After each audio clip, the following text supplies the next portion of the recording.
Well, good evening and welcome. Today is September 17th, 2018. We are in the Cardinal Room. It is 7:04. This is the legislative meeting for the Board of School Directors, School District of Upper Dublin. I'd like to call the meeting to order. We will begin with the Pledge of Allegiance. I'd like to ask Ms. Feather, who will be joining us shortly as Supervisor of Special Education, returning to Upper Dublin to lead us in the Pledge of Allegiance. Will everybody please rise? I pledge allegiance to the flag of the United States of America and to the republic for which it stands, one nation, under God, indivisible, with liberty and justice for all. Thank you. We look forward to your return. Okay, roll call please. Ms. Evans? Mrs. Franczyk. Here. Mrs. Good. Here. Dr. Kim. He is excused absent. Thank you. Dr. Ludwig. Here. Mr. Ropsky. Here. Mrs. Rothman. Here. Mrs. Sherpier. Here. Mr. Sirota. Here. Dr. Levinowitz. Here. 8 present. I'd like to welcome everybody to another school year. We begin the 2018-2019 with our new superintendent, Dr. Steve Yanni.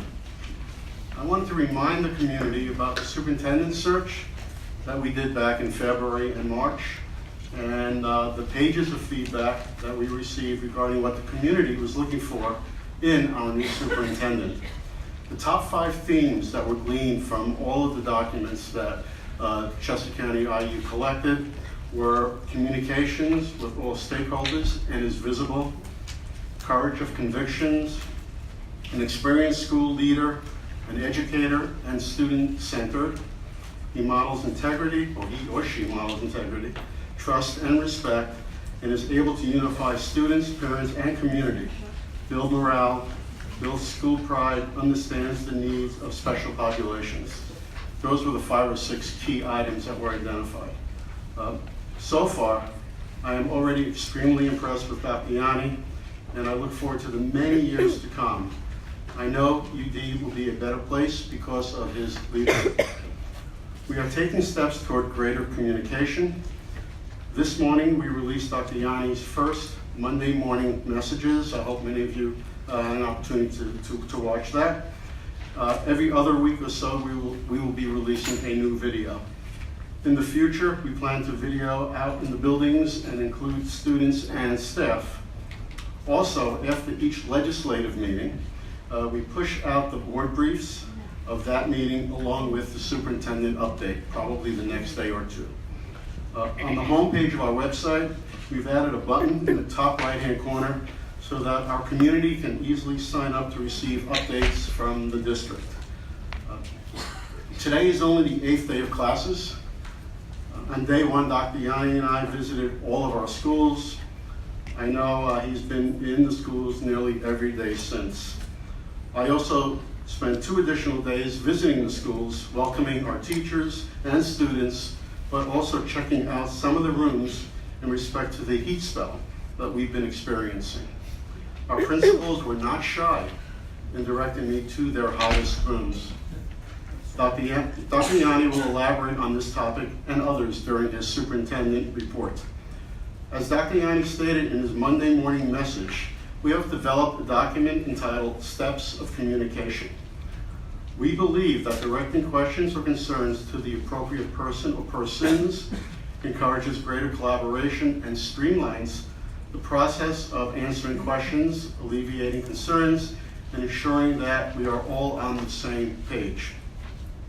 Near the end of the document, it states that if questions, concerns, or issues cannot be resolved by the outlined steps, inclusive of communication with the superintendent, the final step in the process is to address the Board of School Directors.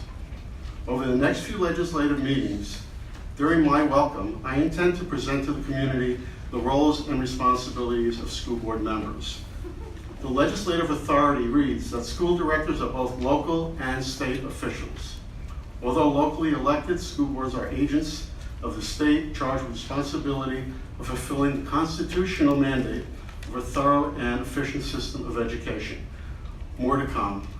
That concludes my welcome. I just would like to remind the community that an agenda for tonight's meeting was posted 48 hours in advance, as is typically the case when we have legislative meetings. So 48 hours over the weekend. If you go to the calendar, there's a bullet next to the agenda, and you can either print out or you can review the agenda for the legislative meetings. I'd like to move on now to our Student Government Association report. Mr. Daniel Kaplan. Thank you, Dr. Levinowitz. School is now back in session after a hopefully relaxing summer, and students are quickly getting back in the swing of things. The spirit is kept high through this adjustment period with a recent victory from the girls varsity soccer team with a score of 3-1. In addition, Friday night, our football team beat Havre Horsham, giving them a current winning streak of 3. As for the arts department, on Saturday, Cardinal Stadium hosted Spectacle in Sound, a band competition featuring 14 different band groups across the Pennsylvania and New Jersey area. This was the celebration of Upper Dublin's 45th year as the host. Equally as exciting, last Wednesday, the Upper Dublin Theater Department held its season reveal in our Black Box Theater. Auditions were held today for a 3-act play, Murder in the Nile, being shown November 7th through November 10th. In January, additionally, we will be putting on Winnie the Pooh as our children's theater production, and the year will end on a high note in April with the production of Grease. Everyone could not be more excited. Now that the freshmen have started getting used to the school, they are preparing to elect their class office as their SGA General. They are preparing to elect their class office and their SGA General Assembly members in the next few weeks. Students are prepping for their first couple of tests with PSATs right around the corner.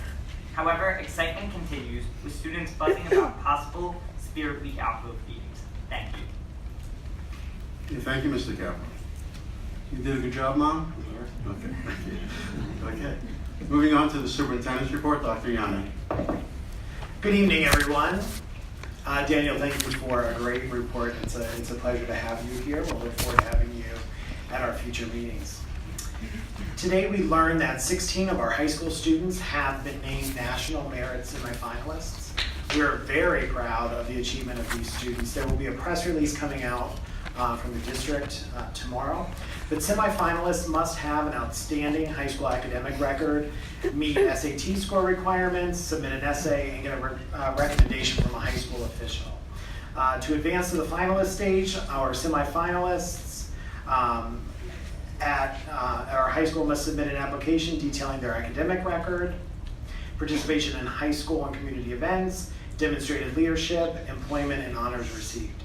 Scholars are chosen based on their skills, accomplishments, and potential for success in college. And I think this is something that I've said to a couple staff members earlier today. This is not just a school district accolade. This is really a community accolade and a K-12 accolade, because for our district our size to have 16 semifinalists is quite a feat. So we congratulate all of those students, and there'll be a press release coming out tomorrow. Prior to our first day of school, we held 3 days of professional development, and at our annual convocation, all district employees were invited to be part of a celebration where we came together as one team. And at our convocation, we talked about that despite title or position, we're all members of the same team, and we're all working for the same goal, or working towards the same goal. And that's to make sure that our kids receive the best experiences and education that we can possibly provide for them. We're now into the third week of school, and visits to our schools show that our teachers and kids are definitely working hard. As Daniel said, kids are preparing for their first round of assessments, so there's a little bit of tension, especially at the high school. Some of the beginning of the year nerves are kicking in, but overall it was a great start to the school year. As you know, a significant heat wave came with the beginning of the school year, and I really want to thank the entire community for your flexibility in understanding why we had to dismiss 4 of our schools early on 2 days. After doing some research, we have identified some costs for bringing air conditioning and cooling to our unair conditioned buildings. On Thursday night at our operations committee, we will invite engineer Dimitri Vivarelli to speak about the options for cooling our buildings. Some of our classrooms were beyond hot that first week of school, and so it's really important that we create learning environments that are conducive to learning. Our 4 elementary centers in 6th grade had outstanding back-to-school nights last week. Hundreds of families visited each school and learned about the curriculum and what the year holds for their students. We thank everyone who attended those events. Our leadership team began a process of learning walks last Friday, where we meet collaboratively and we visit classrooms in small groups. We observe instruction and then provide feedback to the teachers. The goal is to build the most capacity that we can in our staff to make sure that we meet the needs of our kids. I'd like to congratulate Philip Vinogradov, our Director of Technology, who has been selected to be part of Stanford's Design School. Chosen from a pool of nationwide candidates, Philip will participate in a small cohort of thought leaders on harnessing design thinking and bringing innovation and change in the best interest of our students. We look forward to Philip coming back and doing a presentation and updating all of us on the things he learned while he was at the Design Academy. If you were following the local and national press last week, you probably saw that the Food and Drug Administration has now declared vaping an epidemic in our country. A recent study indicates a 900% increase in the number of high school students and even some younger students participating in vaping. Many students are participating at the level of flavored substances, but then also using some more harmful substances. We really believe that education for students and parents, families, and community is the best way to protect our students. And so please stay tuned to our website and e-notifications for some programming that we'll have for our students. On Friday afternoon, an open letter addressing the issue of the bus garage was shared with the community. In the letter, the board of directors discussed that we currently lease a bus garage facility. For everyone's information, the district lease on the facility, which is located in Springfield Township, has several expiration dates, and as we, after I finish my report, I'll ask Mrs. Bright to provide those dates for us. Even though that seems like 2021 is a long time from now, there still is some sort of urgency to identify a spot for the bus garage. Tonight, we want to clarify that we're going to be looking at all viable options to make sure that we choose a location that's in the best interest of the community and the kids. In just a few minutes, I'm going to provide a brief overview of my goals for the 2018-2019 school year. Act 82 of 2012 requires superintendents to develop a series of goals with the Board of Education, and I'll be providing some information on that so that the community is aware of the things we'll be working on. I want to say congratulations to our fall sports teams and our marching band for a strong start to the seasons. It's obvious to everyone that student talent really abounds in our district. And please feel free to stay connected with the school district via social media. You can find me on Twitter at @UpperDoveSuper. You can find us on Facebook and also on Instagram. Thank you. Okay, thank you, Dr. Yanni. Tonight we have two presentations. One is the superintendent goals. The second item is the support staff contract. Are you going up the podium? Okay. While we're doing that, Dr. Levinowitz, Yes. can we have Ms. Bray comment on Yep. the bus garage?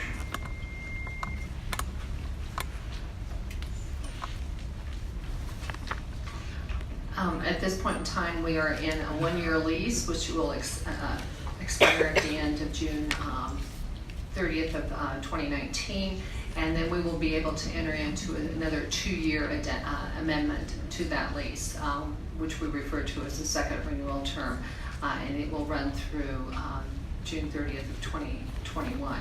However, obviously it takes a while to relocate or build or construct, so that's the reason why we've been looking, again, with renewed interest in moving the bus garage. Can we also clarify the comment about the location of the bus garage? Yes, it is located at 275 New Jersey Drive in the Fort Washington Office Park currently. And we do fueling in Springfield Township. As part of our shared services agreement with the School District of Springfield Township, we do drive our buses over to do fueling at that location. That's advantageous because we're able to participate in the cooperative purchasing through the Montgomery County IU that way and receive very favorable pricing. Sorry, I misstated that. Thank you, Mr. Soroka, for clarifying, and thank you, Mrs. Bray. So as I mentioned just a few minutes ago, Act 82 that was put into law in 2012 requires boards of education and superintendents to develop jointly some goals for areas of focus for the year. It requires that the goals are made transparent, so they have to be on the website. And at the end of the year, when the board evaluates me, as I am their only employee, the results of my evaluation have to go on the website as well, so there's complete transparency about my performance as superintendent. Tonight, as I walk through my superintendent goals for the year, it's really important to remember that if we want to have a really high-performing and highly effective school district, we have to make sure that our goals are in alignment. And so we'll talk about something called the comprehensive plan, which is a strategic plan for the district. That document really sets out the board goals for the year. My goals are based upon the board's goals, and then the administrative leadership team's goals are based upon my goals, and then we have building goals and students' goals. So there is a nice streamlined effect to make sure that everyone is working together in harmony inside the school district. So I wanted to start with a why behind what we do. Because we are a school district and we believe that every kid has the absolute right to have the best education that we can provide for them, I wanted to start with this statement, and that statement is that all kids matter. So as we talk about my goals tonight, and I refer to our administrative goals and our building goals, our goals are really built on the belief that every kid matters, every student matters. Kids deserve the best and the most robust education that we can provide for them. And that doesn't just mean reading and English language arts in the classroom or mathematics instruction, but that also means co-curricular and extracurricular activities and opportunities to grow as citizens, do community service, and whatnot. So there are 6 big areas that my goals are categorized in. The first is comprehensive planning, and the comprehensive plan is a fancy new title that the state has for the district's strategic plan.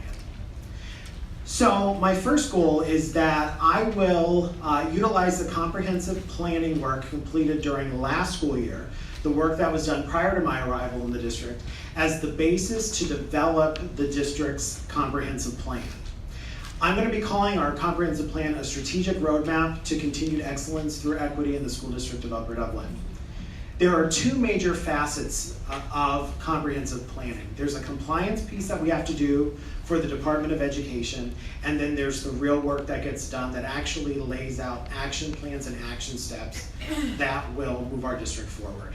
By November 30th of this year, we have to submit a plan to the Department of Education, but in October, we're going to be revitalizing the community steering team, and there will be information that goes out on e-notification and on social media that will solicit volunteers to be part of the action planning around several areas that we'll be working on in our district. So if you have any interest in being part of that work, please stay tuned for those emails, because it would be great to have a really nice cross-section of our community sitting at the table when we work on the comprehensive plan.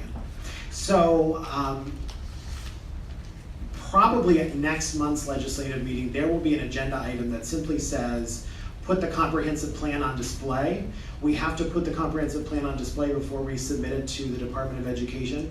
But again, that's just the compliance piece. In October, we'll be reinvigorating the larger steering team to work on action plans.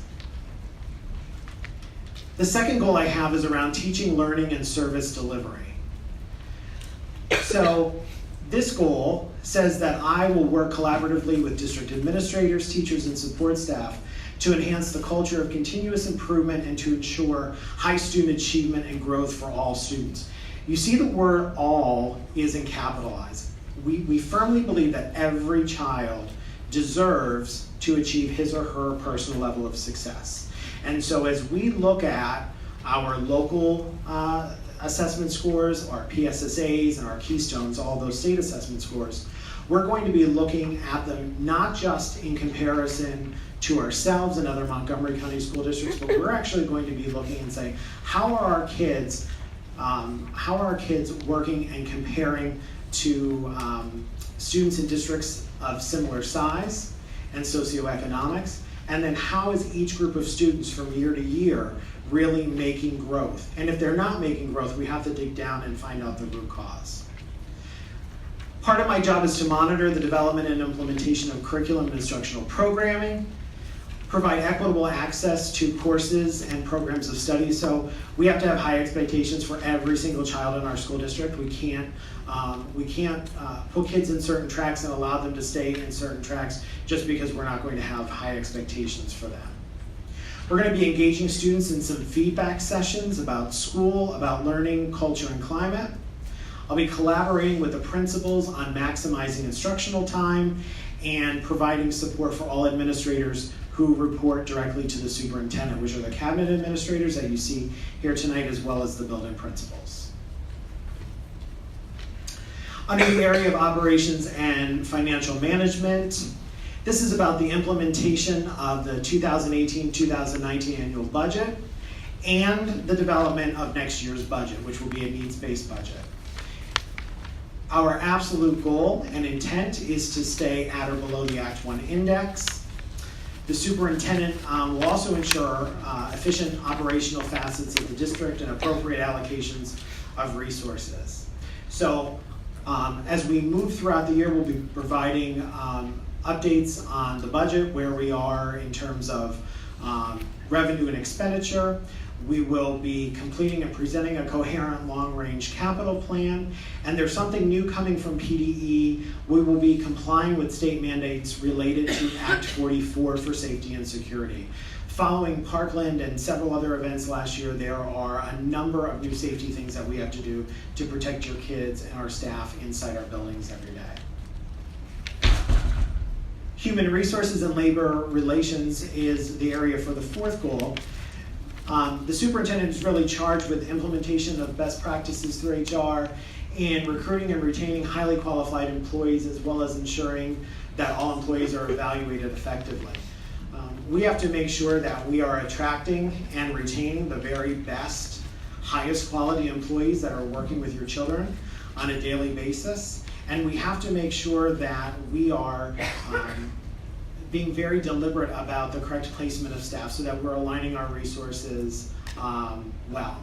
Prior to this meeting tonight, we met with a group of teachers where we were talking about the need for additional supports in kindergarten, first and second grade to meet the needs of kids, so that we help kids sort of shore up some areas of instructional difficulty they're having before they reach the intermediate grades.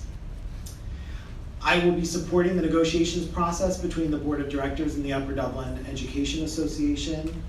And with the help of the Montgomery County Intermediate Unit, I will be doing a comprehensive staffing analysis related to administrative positions in the district. We also have several key administrative positions that will turn over in the next 2 to 4 years, and it's important that we start that succession planning. In terms of school board relations, the PSBA, which is the Pennsylvania School Boards Association term or organization, refers to the board of directors and the superintendent as a team of 10. It's my job to keep the board apprised of matters related to governance, inclusive of budget and policy development and those items requiring board approval.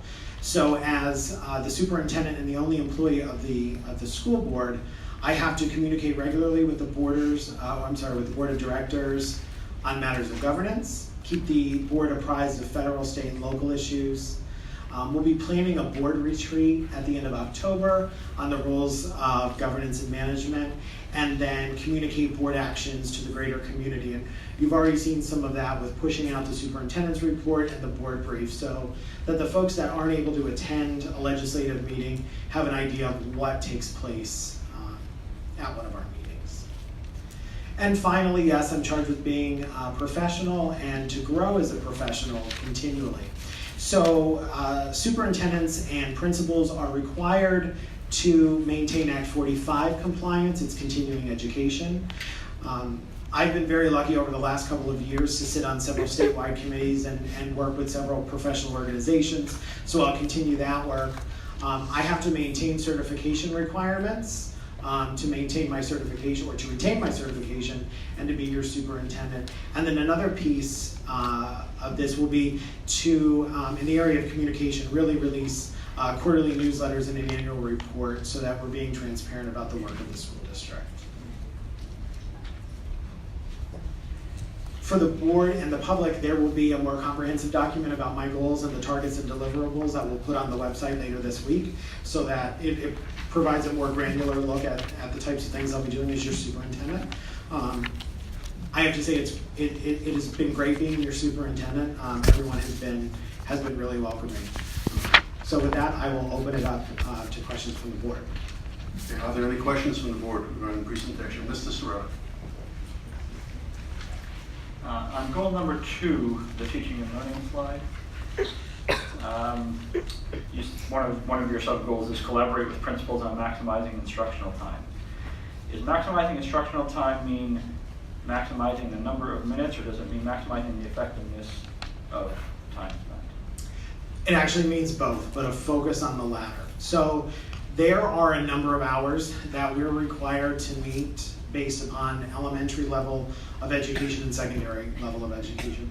But inside those required numbers of hours and minutes, we have to look at how we're making use of that time to make sure that our kids are getting the most high impact instruction and we're not forgetting developmentally appropriate practices along the way.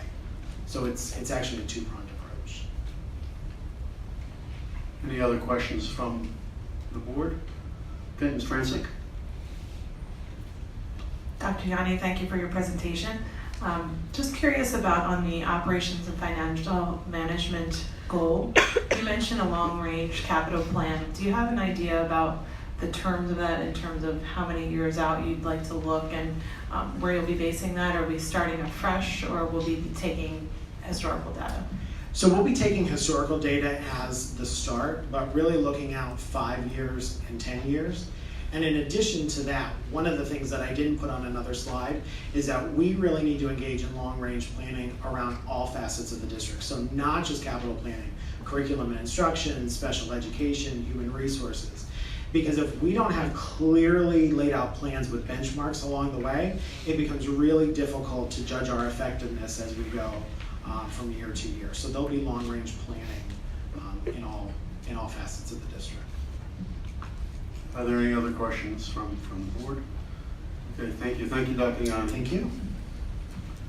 Okay, our second presentation tonight is regarding the support staff contract.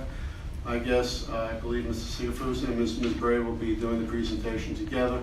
Why don't you first announce the news from today? Yep. Before we get started with our presentation, we're very happy to announce that the DESPA group did vote this afternoon to ratify the contract, so they voted to approve. So it'll be up to the board to vote tonight, and hopefully we'll have a good deal for the next 4 years.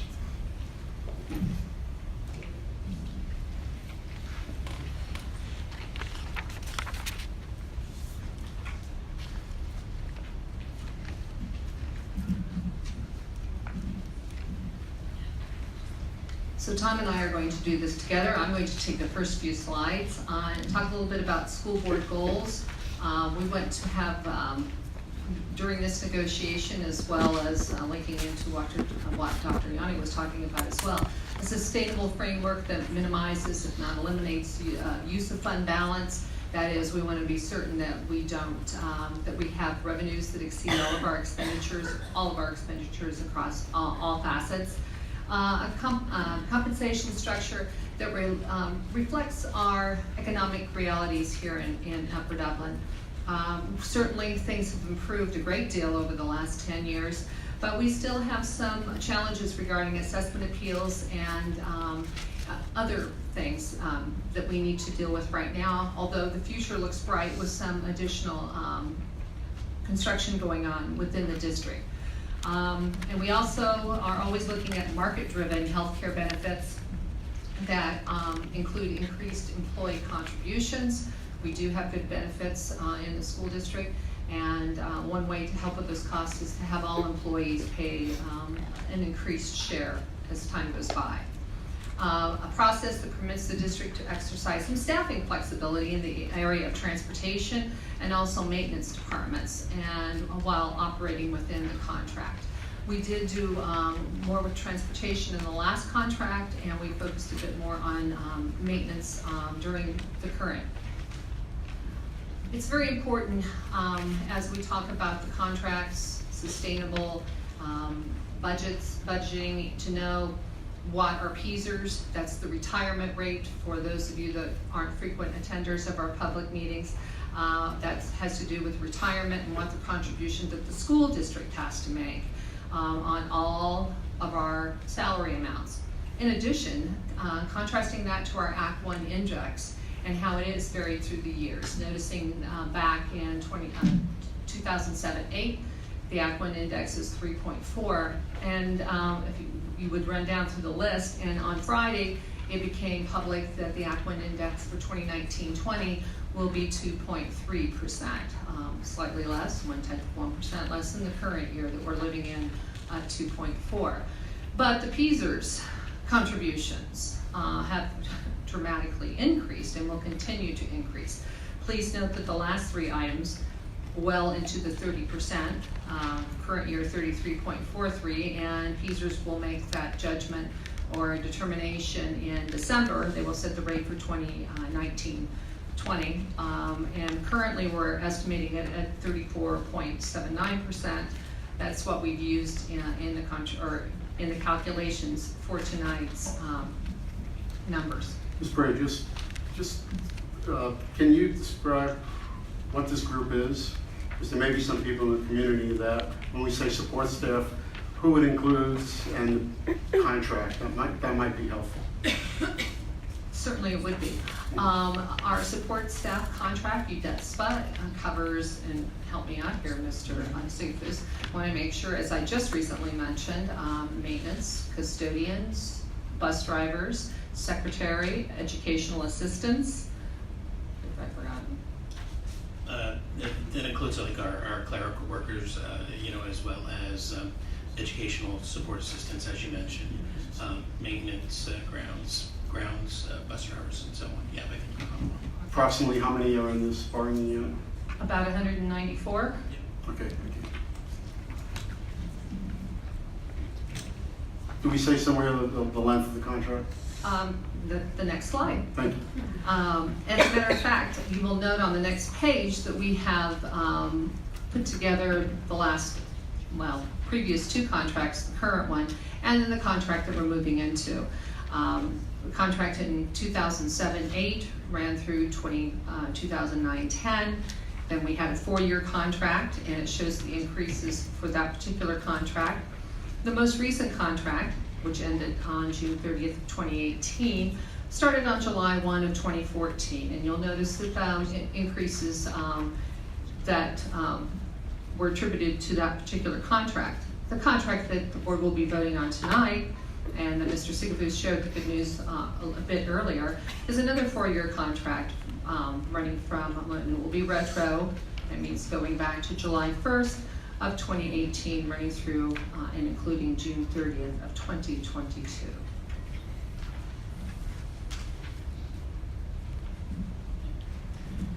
On this slide here, I attempted to try to cost out the actual new money that would be necessary for the new agreement. So you can sort of see there the basis that we used was this year's payroll figure of 2017-18. Actually, it was last year's, I'm sorry. Last year's, which ended as of June 30th. And that total amount was at $6,203,609 for the equivalent, full-time equivalent of 194.5 support staff members at that time. So using the increases of the 2.5 and the 3.0, 2.5 and 3.0, in the highlighted yellow columns, you can sort of see what that cost is for each of the years. The plus T is a tier. Part of the contract agreement is we have 3 tiers. Tier A is when an employee is in the probationary status for the first 60 workdays, the equivalent. Okay, the first 60 workdays are the equivalent of approximately 3 months. They're in Tier A, that's the probationary amount. Once they pass the probationary amount, they go over to Tier B, which is the regular salary amount that they'll receive after 4 years of completion at the Tier B column, and then move to Tier C. Also, all of our grandfathered employees prior to the last agreement are already in the Tier C column. So after 4 years, those employees that are moving from Tier B to Tier C, that's what that plus T stands for. We figured in the cost of what that might be for those employees that are moving into the 4th year and go into that Tier C column. So you can see in 2018-19, that amount comes up to $166,552. We then took into account the PSERS contribution rate of that 33.43%, and the FICA tax, which is 7.65%. And you see the overall increase in new money of $121,772 just for the PSERS and the FICA increase in new money. So you add the top new money, that $166,000 to the $121, and the amount would be the $288,324 for the year 2018-19. That does not take into account our state reimbursement of 50% of the PSERS and the FICA costs, as long as they continue to honor that agreement. You'll see that in a later slide where we take that into consideration. But each of the 4 years, you can see 2019-20, we did the calculation for 3.0% increase, and then the same thing for 2021, 2.5, and then 21-22, 3.0 again. So when we look at those 4 years of new money, that's where we get the increase of the $1,262,208. But it does not take into account that 50% that we get reimbursed from the state for PSERS and FICA. Okay. Going to the next slide. This is just an example of some of the positions in the support staff where their current rate is, which really is the rate that they had as of June 30th, 2018. And it sort of shows you that Tier A, B, and C that I was referring to earlier, and sort of how that approach is taken when it comes to, the hourly rate for, our employees. So you can sort of see somebody in the clerical right now is making $14.87 an hour. At the end of the agreement in that Tier A, that amount will be $16.57. So same is true for the B and C, how it's sort of like, okay, where are they now and where will they be at the end of the agreement? So I show that on this slide for the ed assistants, the custodians, the bus drivers, and maintenance. So those are the hourly amounts, just to give you some examples of where they are and where they're going.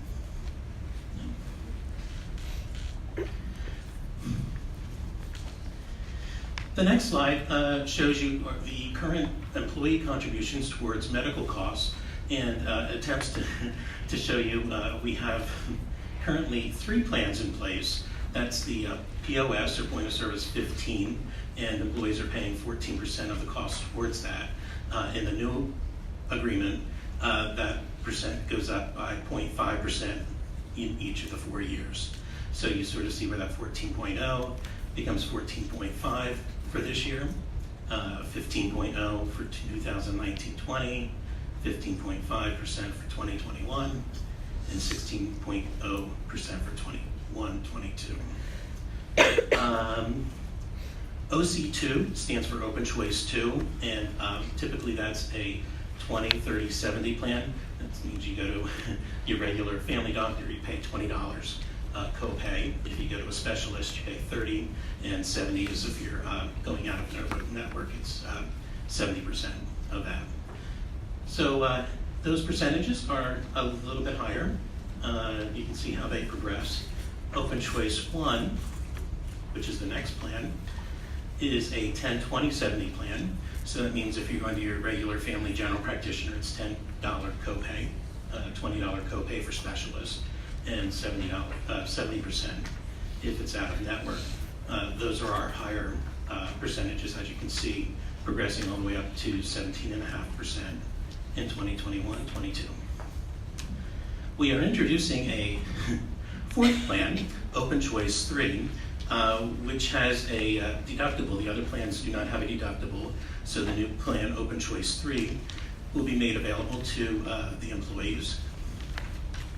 They have a deductible of $1,100 for an individual or $2,200 for family. Comparing it to the other two plans, it's more like a 25-50-70 plan. So they'll pay $25 when they go to a general practitioner, family doctor, $50 if they go to a specialist, and then there's some other additional expenses included in that plan. So those percentage contributions are lower because, as you would expect, those premiums are lower. So you'll see in the future slide here where I can sort of point that out a little bit better to you. Prescription contribution, we currently have a 20-30 mandatory generic plan. Means they pay $20 for copay for a regular generic prescription, with $30 for a name brand prescription, thinking of it that way. But it is a mandatory generic, means if there's a generic, they're required to take the generic or pay the differential between the name brand type of prescription compared to the generic. And the dental and the vision actually stayed the same with the employee contributions towards those two plans. The next slide shows you the actual total cost of all the plans. So particularly the Open Choice 3, which will be a new plan, is the least expensive plan. When you look at single, it's $5,747.64 for the year. That's the total cost. So when you compare that to the most expensive plan that's up there, the Open Choice 1, that's $6,781.80 for the year. The employee contributions from that previous page would be applied to those amounts. And the prescription is also listed there for your reference between the single and family plan. Single is $1,907.88, and the family is $5,152.32. In the bottom right, I included for you the actual increases that we saw. It's great that we're a part of the consortium because it does really help keep our rates down. The medical rate increase for this coming year was 9.89%. However, prescription went down, that's correct, went down by 8.93%. So overall, those two costs, we only went up by 5.22%, and when you compare it with a national average of about 8% for each of the years, being a part of the consortium has really helped keep us down below that. Medical and prescription rates tend to climb very rapidly, but being with the consortium has definitely helped us out in that regard. Yeah.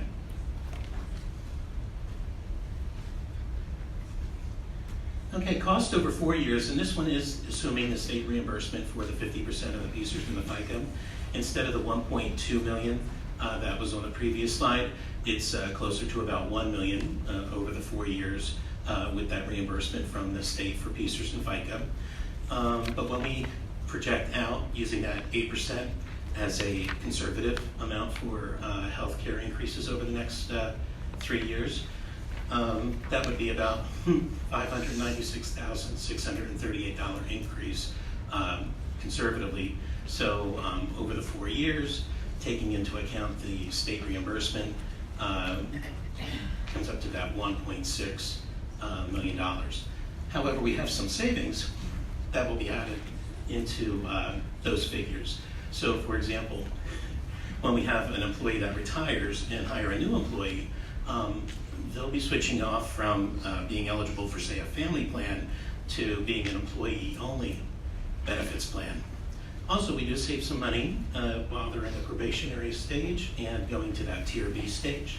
So those costs will be figured in to help offset that, $1.6 million. Also, we're not sure how many employees are going to select the Open Choice 3 medical, and once we start to see employees that are selecting that will better help us to calculate the savings that we might see in that category.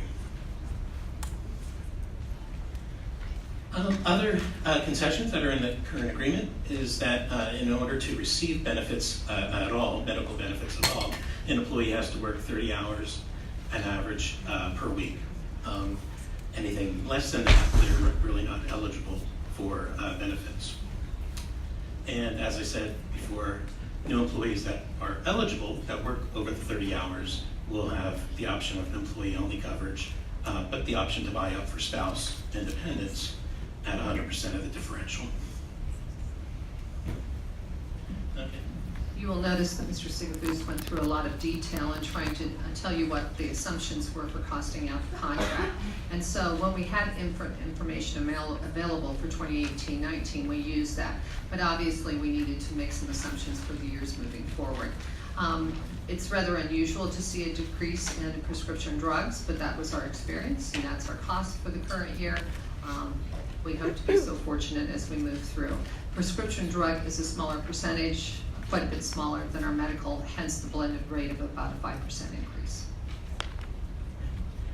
And I would just add, we've been negotiating since December 12th of last year, so really put in a lot of time, effort, and energy, and was really pleased with the cooperative effort of the association and voting in favor of it tonight, and the board members working with us as well during that time.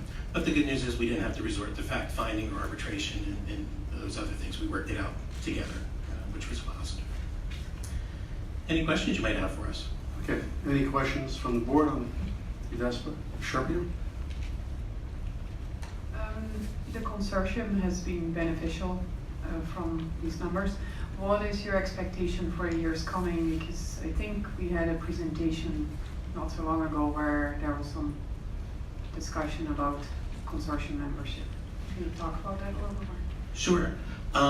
We're still very hopeful that working together with our consortium, and there are only 12 school districts in the consortium now. Some did pull out and went with some other options. Ms. Brenas and I are certainly committed to looking for our best bet and presenting all the information to the board. But working collaboratively with the trustees being half labor, half management, we're really able to accomplish some things. Like quite honestly, we had a very smooth transition from personal Independence Blue Cross to Aetna, and it was a very smooth, very positive change. But that, I think, would have been a very difficult change to try and get all of our employees to do that through negotiations. But with the consortium's help, we were able to do that. Same thing is true with the fourth plan, the Open Choice 3. I think, again, that would have been very difficult to try and get through with negotiations. But again, I think working cooperatively with labor and management together, we were able to get in that Open Choice 3. So the consortium's receptive to looking at ways to keep our costs down and moving forward. But certainly looking at the numbers each year is something that we're committed to do, and we're really trying to present all the information to you. It's still a large consortium. That's one thing that we do need to remember. It still covers approximately 11,000. I think it's about 6,000 employees. Six, 7,000. yeah. I'm talking about lives versus the number of employees, which drives the experience. So it's still a very viable group at this point. Dr. Ludwig? Since I sit on the MTIU board, I hear the reports about CPAST, which is one of the other consortiums in the area. And if I remember correctly, they had almost no increase in premium costs this past year. And I wonder if, some of the districts probably that left went to that consortium, because I know there have been new districts who came into CPAS. So I guess my question is, would there be an opportunity to consider that as an alternative at any time in the future? I know, it's a management labor agreement, which probably makes it harder to look at alternatives, but I don't know if there's an opportunity or if that's even something that would be desirable. It's something I think we'll, definitely investigate and be able to present the data to you. We were with CPAS before we went to the consortium, and there were years that we still had increases being a part of CPAS.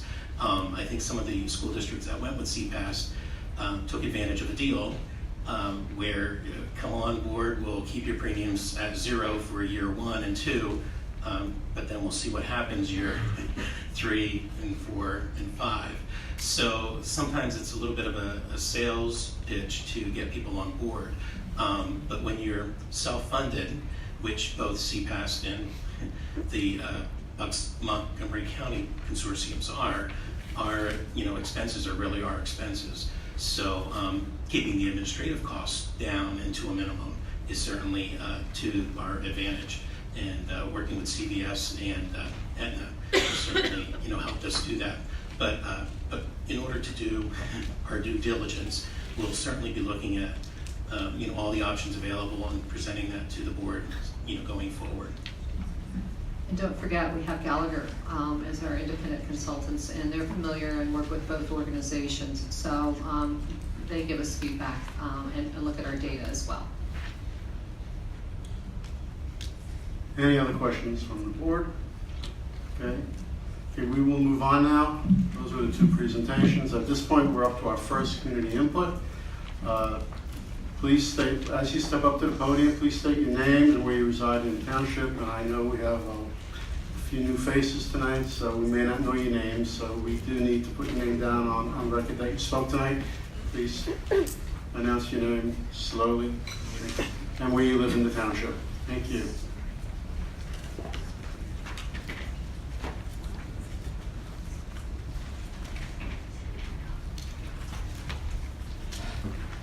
My name, spoken slowly, is Mr. Roland Lynn from Fort Washington area.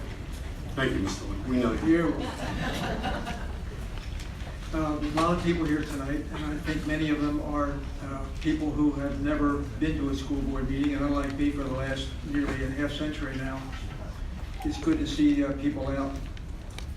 And I think that the reason many of them are here is because they've heard of a rumor that was circulating around, and I hope it was just merely that you were considering taking away the Field of Dreams and putting in a parking lot for the school buses. Ostensibly, I'd heard that somewhere along the line it was for cost savings. I find it interesting that after all this time and 50 years, that suddenly the board got a religion about saving us tax money. I think there's a lot better ways of doing it than putting in a Field of Dreams for an ugly parking lot right in the middle of our township. But more so, if there's anything which is reprehensible to me for even considering it, is the fact that we stand in a place right now, I stand in a place, excuse me, most of you are sitting, that this building was made with a proviso specifically made by the school board members at that time, and many of them are sitting at the dais tonight, that you would not put the school, new high school into the Field of Dreams, where it was originally proposed.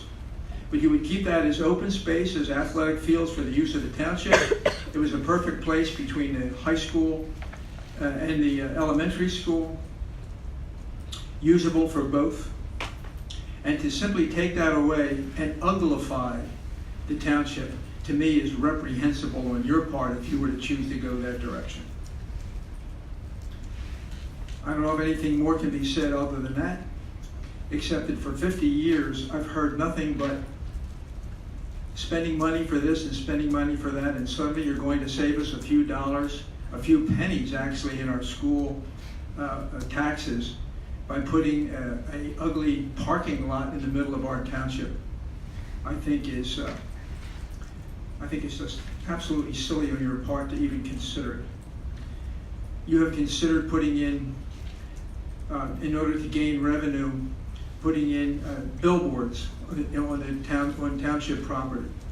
That was thankfully put down. And I recommend wholeheartedly that for the same reason, revenue is one thing, but getting revenue on the backs of the township and making it look poorer is not the way to go. I'm sure everybody here would agree that there are places in the township, particularly down in the office park. There's plenty of places that are available at a good rate. And let me finish with this last thing. Last week, I think it was Wednesday, they had a township meeting. One of the persons that spoke at the township meeting, not myself, said it would really be good if every township director were to specifically say what their goal and their own specific ideas are for where they want this township to go. I think it's a pretty good idea for the school board too. Instead of just generalizing and mother and apple pie kind of statements, let's hear specifically from each member, what is it you really want? And among them is, what do you really want to do about this rumor that's circulating regarding an ugly parking lot in the middle of our township? I urge you, please, let's put it aside.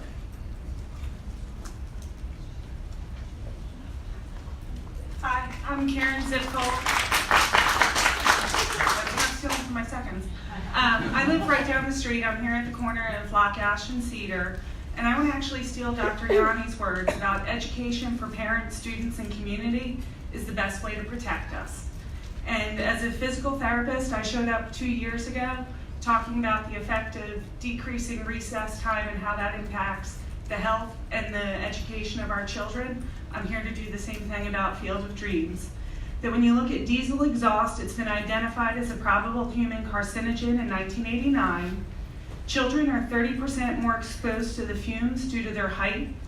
That in 2013, a study found a link between traffic-related air pollution and childhood cancers. In 2014, the CDC found increases in asthma, allergies, and leukemia for children along high traffic areas. That exposure to diesel exhaust while on a bus 1 to 2 hours a day, 180 days a year for 10 years, results in an increased risk of 23 to 46 additional cancer deaths per 1 million children. So when you look at the links, they're not only just to the health, there's also been links to adverse effects on attention span, behavior, and cognitive function on studies throughout the world. Most recently in 2017, the city of Barcelona, which is the second largest city in Spain, looked at 3,000 7 to 10-year-old children in 39 city schools over a 12-month period. They recorded the air pollution levels at all of these schools. And what they discovered was that children at schools with the highest pollutants lagged in memory and attention compared to their peers. The developing brain is vulnerable to traffic-related air pollution well into the middle of their childhood. My son, who, like I brought last time, had the pleasure of coming with me and sitting through everything so far tonight, he happens to be in 4A, which is the classroom that the first doors you open up as you step out. He is looking at Field of Dreams. You're literally looking at putting these diesel engines in the backyard of the school that, again, we're looking at putting in air conditioning, but right now on those super hot days, the door was open, they're low, that's where the fumes are coming. So looking at the children walking to those schools and the children in that classroom, we're putting them at a disadvantage. If when you look at that 2017 study, that the students in the different schools, the ones where there was more pollutant, didn't do as well, we've already got schools that have more air conditioning than others. We're not setting it up fairly for the students in the district. Last but not least, my cardiopulmonary professor, I went to Boston University and she asked us on one of our first days of class how many of us ran along Storrow Drive, because we were all physical therapists and we were looking to be healthier. Most of the class raised our hand and she asked how many of us do it at rush hour. And as we raised our hands, she had said that she really hoped we realized what we were hurting and not helping our health. That putting a bus depot in the backyard of these children is potentially poisoning my son and his classmates. I know you're saying it might not happen until 2021. This isn't a matter of not in my backyard. My son will be out of school at Fort Washington by then, but for the sake of all the kids in the district, I really think there's probably a better place. I do have a copy of 5 of the articles that I cited for it that I'll hand in. Thank you.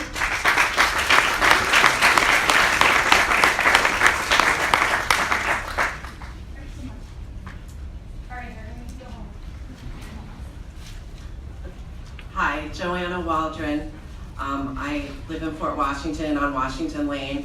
And I believe the last time I was here to speak, Karen was here speaking, so great to hear her again.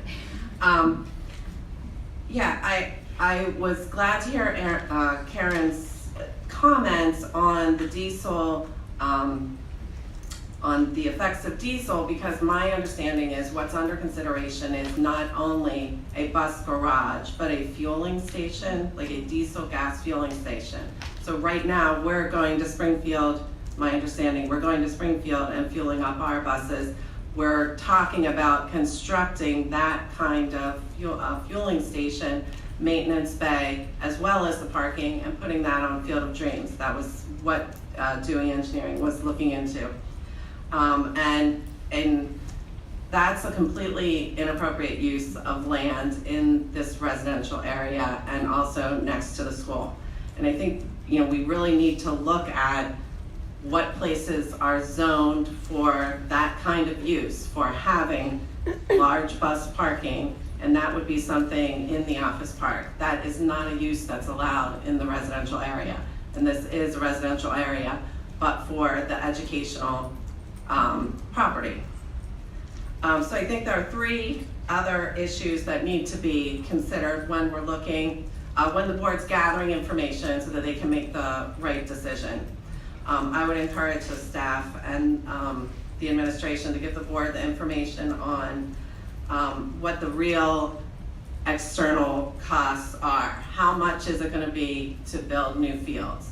Maybe there needs to be a discussion with the township where they're planning on putting these new fields that would replace Field of Dreams.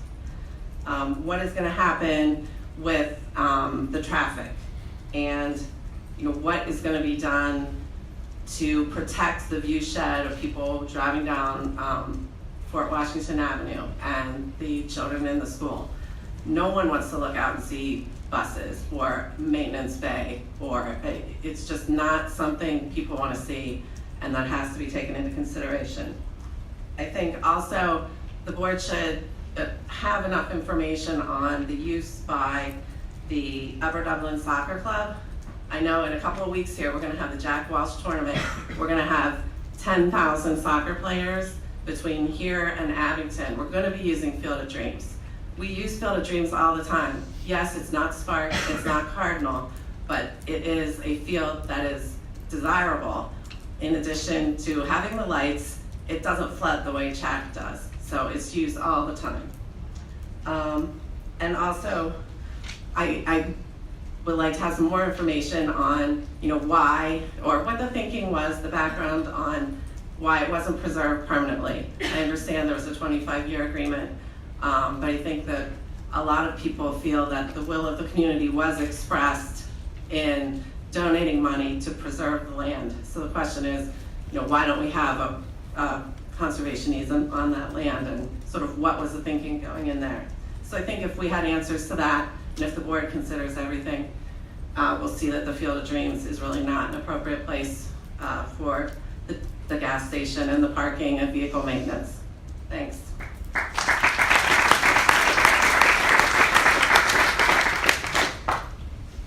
Hi, my name is Bruce Buckman. I live in Fort Washington. I had a really long, funny joke that I wanted to tell, but I know I only have 4 minutes, so I'm going to just get right into it. Say that your letter has me pulling my hair out. The decision, 25 years ago, there was a joint decision. The township, the soccer club, the schools all got together and decided to build the Field of Dreams for the children of this community. I donated money to that. There was no talk of, oh, in 25 years, we're gonna tear it up and put in a bus depot. It was, this is gonna be for the kids, this is gonna be good. You know, I don't have kids in the school anymore, but my kids played on those fields, all their friends played there. You know, the school has had some really good programs. Lacrosse plays there, soccer, field hockey has played there, and a lot of kids had had opportunities to practice and play under the lights on Field of Dreams. I just want to make sure that, you know, this was done for the community, and the community wants this field to be here.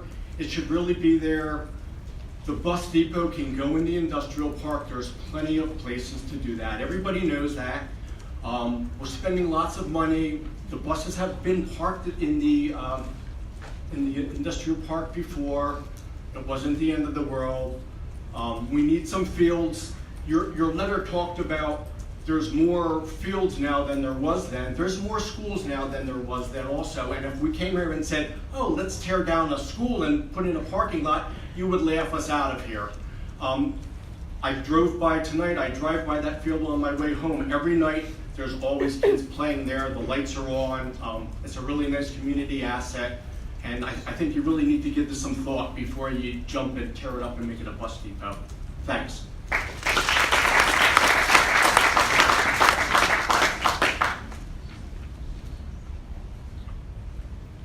Hi, I'm Danielle Lee. I live in Ambler. I have a son who goes to Fort Washington Elementary School. I'm a firm believer in more communication, more information leads to understanding. And it is lack of information and lack of communication that leads to misunderstanding. And right now, for me personally, I believe that my misunderstanding of the reasons why the board wants to build a bus depot on Field of Dreams is because of lack of information or lack of communication. And that's why I would like to ask for some information, and if it's available somewhere, please direct me to where that is. What I would like to inquire about is whether there was a high-level feasibility study done for a bus depot. I believe that it needs to start with requirements of what the school board is looking for. How many buses? How much parking area for the drivers? Is there going to be a fueling station, a maintenance shop, an office where the drivers check in, check out? Are there going to be dispatchers? All these requirements lead to an overall square footage, right? And based on that requirements, compare that to a list of available sites in the township or elsewhere. The only list that I saw attached to that open letter was a list from 2007. Is that correct? So if you could help us out by listing what you're looking for, what are the requirements of a bus depot, and compare that, do a feasibility study of the sites that are available in the township, that would cause that would calm all our fears to a degree, right? And then to list pros and cons of each site that are viable. And pros and cons cannot be just financial. Like Karen talked about, huge impact on health of our children. How about environmental concerns? If you turn a green space or a pervious surface like Field of Dreams into an impervious paved surface, that has a huge impact on stormwater control, right? Environmental impact. I know that at Sandy Run, you're considering going for LEED Gold or LEED Silver. I applaud that for environmentally leading the charge, setting a good example for our students and community members. But at that end of the township, you're going for LEED. On this side, you're turning a huge green space into an impervious area where you would have to control really contaminated runoff.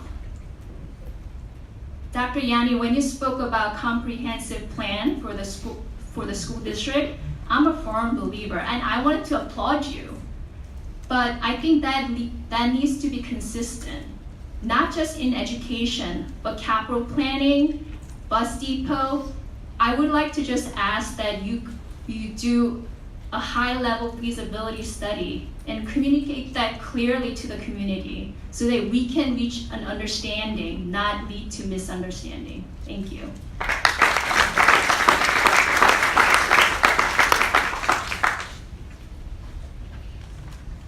Hello, my name is Barbara Gorman. I live on Bell Lane and near Dillon Road by Dublin Meadows. I would like to say that I support the previous speakers about Field of Dreams. I'm actually here to talk with you, and welcome Dr. Yanni, congratulations. I'm here to talk with you about the untenable busing situation for Angela students and Perlman students. This has been a problem that's gone on actually decades.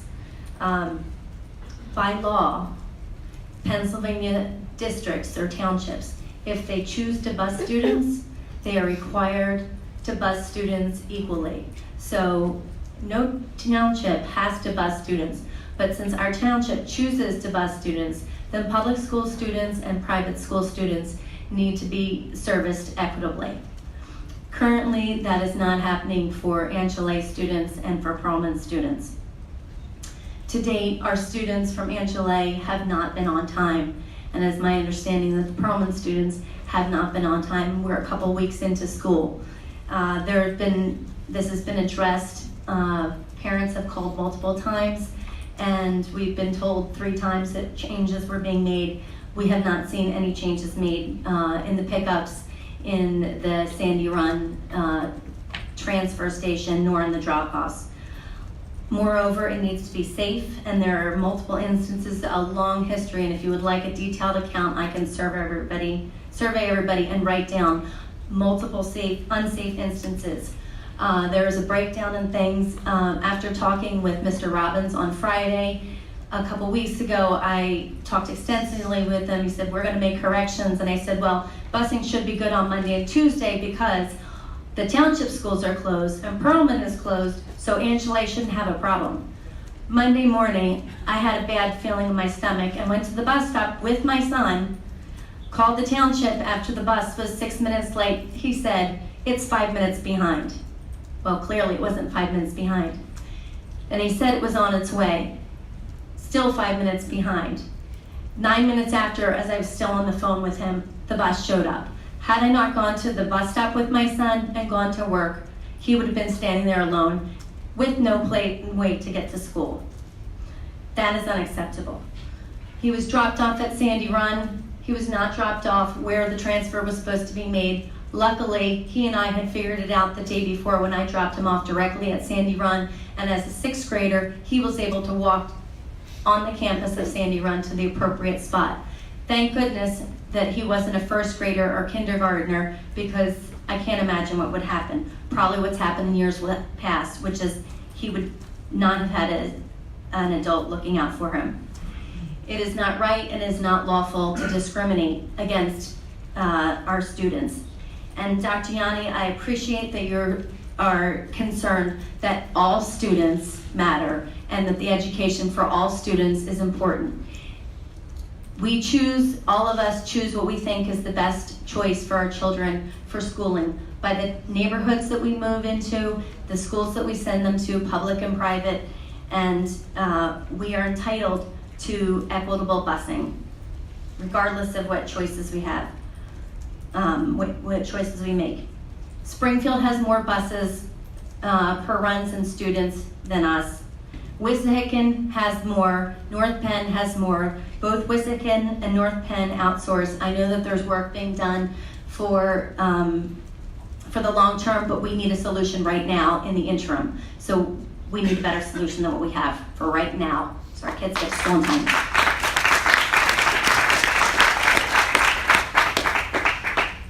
Hello, my name is Katie Ruby. I live in the Maple Glen section of Ambler. I am a mother of 6, from 14 down to 4 months. I left my nursing 4-month-old home tonight with my husband, who's used to falling asleep in my arms around this time, to come out because I feel this is really important. I was wondering if you've looked at spaces more recently than the 2007 list that came out. My husband is a civil and structural engineer, and I showed that to him, and I said, would this tell you anything about things that they've looked into for other options besides the Field of Dreams, and he said no. It's just a list of addresses, basically. So I was wondering if you plan to study those other sites as extensively as it seems you have here. I was driving the other day and saw the traffic study going on. So are you going to look as intently into these other places as you are, or are you zeroed in on this? Because I don't have kids at Fort Washington, but I will have kids in the high school, and a lot of my friends have kids at Fort Washington, and to hear people talk about the pollution effects of this is just, I cry when I hear people talking about it tonight. I just went to a funeral on Saturday for a mother of 3 who died of cancer at 42 years old, and she has kids at Fort Washington. And so now you're talking about potentially exposing her children to these fumes that could give them the same fate as her, and you have the chance to stop it. I just talked to a neighbor who lives 3 houses down from the library, and I asked her about this. I was trying to get her to come tonight. She has no idea. She's like, what are you talking about? What's going on? This is her backyard. She hasn't been told. Her kids aren't in school yet, so she doesn't know. Are you going to start informing people how serious you are about this? Or are you not that serious yet? Because it seems like it's been said there's a lot of lack of communication going on. I did appreciate the email on Friday, but clearly the community still wants more. And also, I just talked to a friend too whose kids at Fort Washington. She lives super close. She's a walker, and she said, if this happens, I told my kids they can't walk to school ever on their own because of the amount of traffic that it will incur. And I've been on Highland before. People fly down there, and they drive around the buses even when they have their stopped signs out. Kids are loading and unloading. They honk at the buses and they drive around them. And you're talking about bringing more people in, more cars, that more kids could potentially get hurt in other ways other than just breathing the fumes. And that's really sad to me because walking to school on your own seems like something that older kids get as a nice responsibility when they're older, and her kids won't get it. So that's basically what I want to know is how seriously are you looking into other sites? Are you set on this? And I really strongly urge you to reconsider if you are.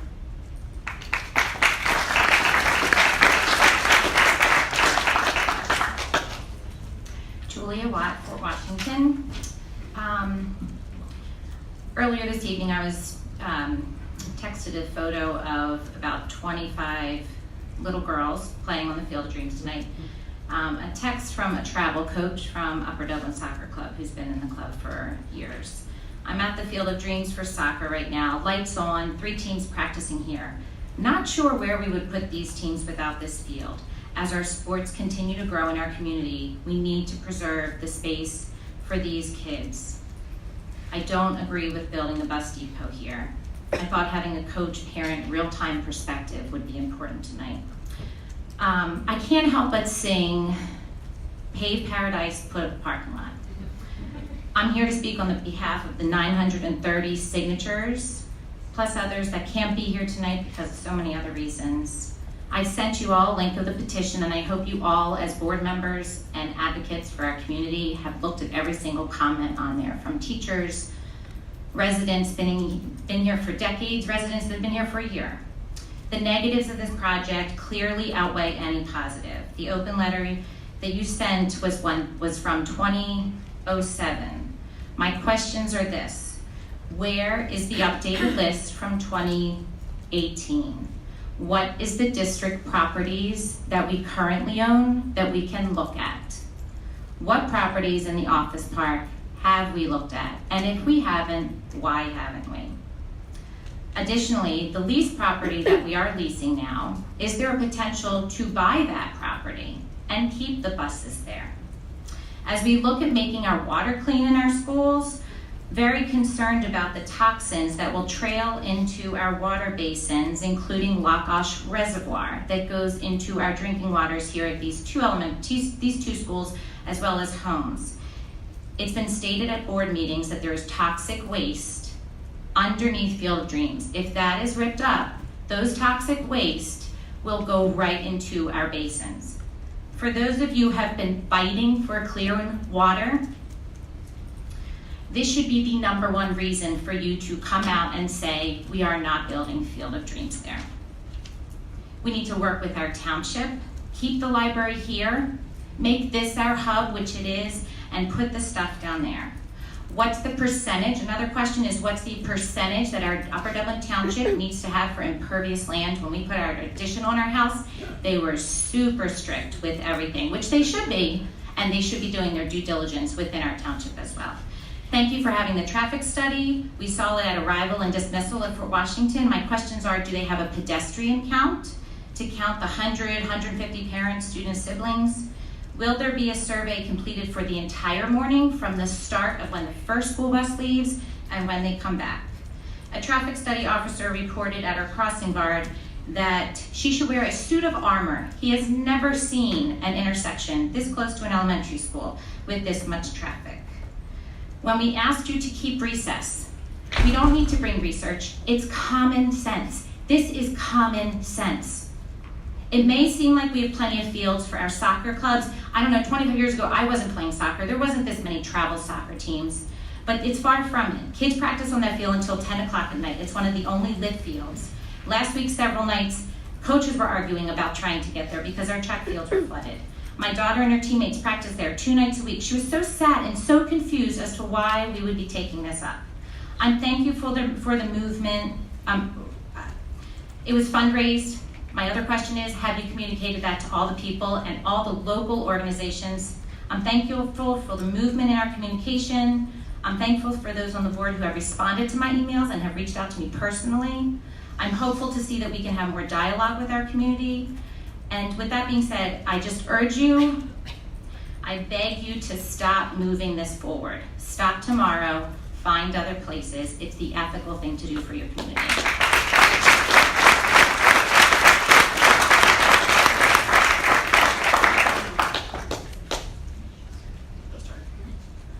My name's Alan Levin. I live on Somerset Street in Dresher.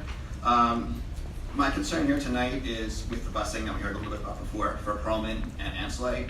My 2 sons are 5 years old and 6 years old, and they attend Pearlman, which is in Elkins Park. For all of last year and the first couple days of this year, the bus that picked the kids up at Pearlman was the bus that brought them home. Late last week, the district informed us that rather than take the bus that gets them from Pearlman to our house, the kids instead would be transferring buses at Sandy Run Middle School. We believe that these kids are too young and it's dangerous for them to be doing a bus transfer. We've heard stories, as were mentioned already tonight, about transfers in the past not going the way they were intended and things being chaotic. When we called district transportation, they told us that the 2 buses would pull up side by side and that the kids would just get off one and onto the other. I asked if there would be a responsible adult on hand to make sure if the transfer took place as planned, and they said no, the bus drivers are in charge of the transfer. In reality, this week we went to the transfer point at Sandy Run, and it turns out the buses don't pull up side by side. They actually pull up one behind the other at the platform. The kids get off one, but nobody's there to make sure that they get on the other. The bus drivers stay on the bus. They're not involved in the transfer. How can we be guaranteed in this situation also that the first bus won't just leave if the second bus is late and leave our kids on the platform waiting for a second bus that might or may not come? How do we know that if a driver's out sick, that the substitute driver will know exactly how the transfer is supposed to take place and make sure they don't leave the kids in a dangerous situation? There seems to be a lot of things that can go wrong here with this transfer, and it doesn't seem like a good solution to us. This might be okay for some of the older kids, but due to the young age of these children, we feel that the best solution is for them, for the bus that picks them up at school, to be the one that brings them to their house, just like last year. District transportation has not been able to help us so far, so we're here tonight asking you to please help us rectify the situation. Thank you.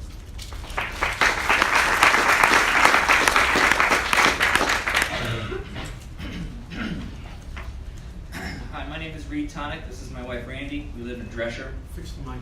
Fix the mic. If I squat, is that better? That's good. Thank you. What was the last name? Sorry, my name is Reed Tonic. This is my wife Randy. We live in Dresher. Thanks, Reed. Sure. We have a 5-year-old son that started kindergarten this month, also at Pearlman Jewish Day School in Elkins Park. We're here today to bring to light an issue that is frustrating and infuriating us on a daily basis. That is sufficient, timely, and safe transportation. In the middle of August, we received a letter that pickup and drop-off would be at our home, and this was fine. On day 3 of school, we were emailed that pickup and drop-off, starting the very next day, would be at Sandy Run. But that if we still wanted home pickup, it would be at the middle school bus stop, which is about a third of a mile away from our house. Our kids are late to school every morning, even with the changes in pickup. The third change was a switch to a van in the afternoon. We were emailed at 2:30 p.m. on the day that it changed. Given our son's size at 38 pounds, there were no appropriate restraints on the van. We were told that it's not illegal to drive children on a school vehicle without a car seat. However, due to the size of these children, it's very unsafe for them to be on a passenger van without a proper child restraint. My wife installed a car seat onto the van the next day with the permission of the Director of Transportation.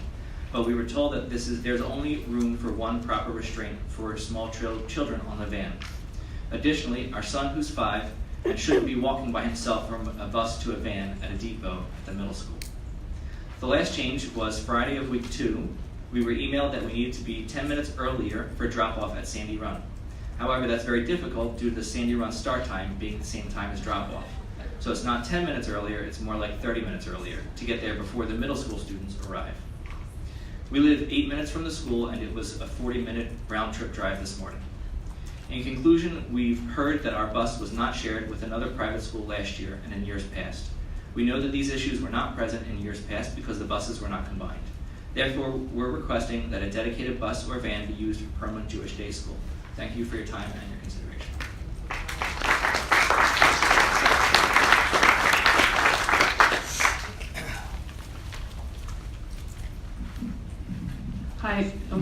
Hi everyone. I'm Amy Hirsch. I live on Burnbrae in Dresher, and I am also here to talk about the busing situation for Perlman and Angele. These Perlman kids are 5th grade and below, some of them as young as 5. Actually, Randy and Reed's son, when he started, was 4. And the expectation of these little children to make these transfers by themselves, even though they say there's a bus driver there, it's what if there's a different bus driver? What if it's someone who doesn't know these children? The kids are late to school every day at both schools. The Angele kids finish school at 3. They then have to go to Perlman, who doesn't get out until 3:25, 3:30. They sit there. They don't get home until later. It is not, what's currently happening is not a viable solution for either school, any family who gets busing from Upper Dublin School District. And I would like to echo what the first, Barbara, I'm so sorry. What Barbara said, we should all have access to fair, safe, legal busing. Put another adjective in there. We pay taxes, we live here, it's our right to choose what type of schooling we want, as is everyone in this room. And it's simply not okay what's happening. And furthermore, the way that these changes are, the rapidity with which these changes are happening, the way they're being communicated, and they're not solving anything. We're not sure why these changes are taking place because nothing's getting better. It's actually getting worse or staying the same. So we're not sure why the changes are happening. I appreciate Chris Robbins' position. I met with him. He is very nice. He's losing sleep over this, I'm sure.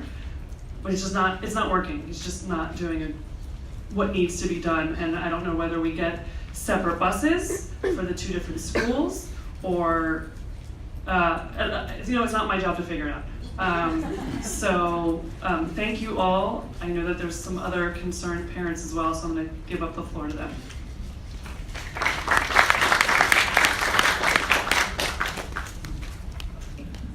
My name is Erin Marzarella, and I'm not spelling it for many reasons.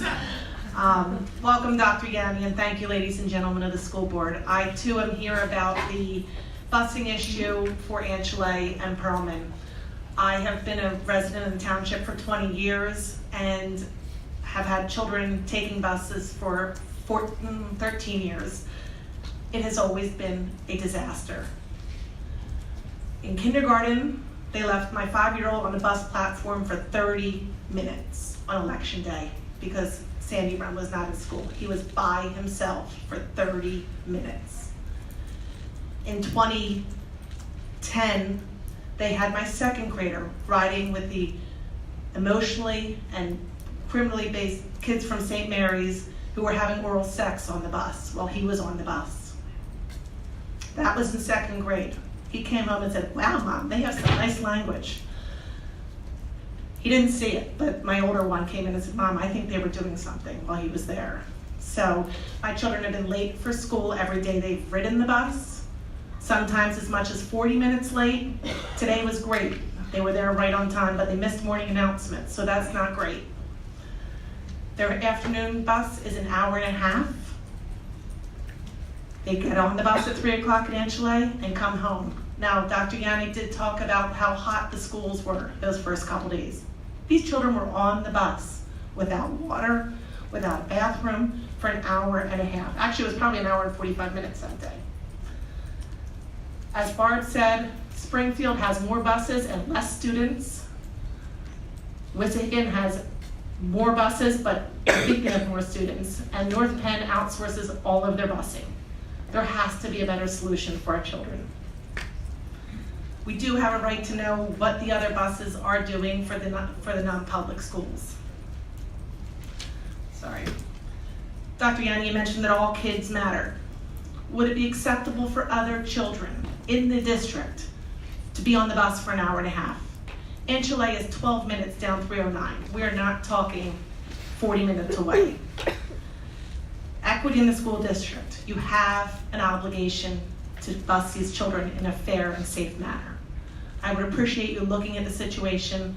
Chris Robbins has been trying to be helpful. I think his hands are tied, but we need a better solution for the kids. Nobody would want their child, especially little kindergartners, on the bus for an hour and a half and making their own transfers.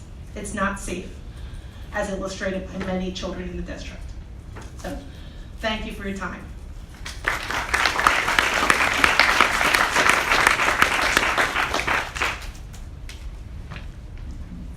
Jen Hilling in Fort Washington.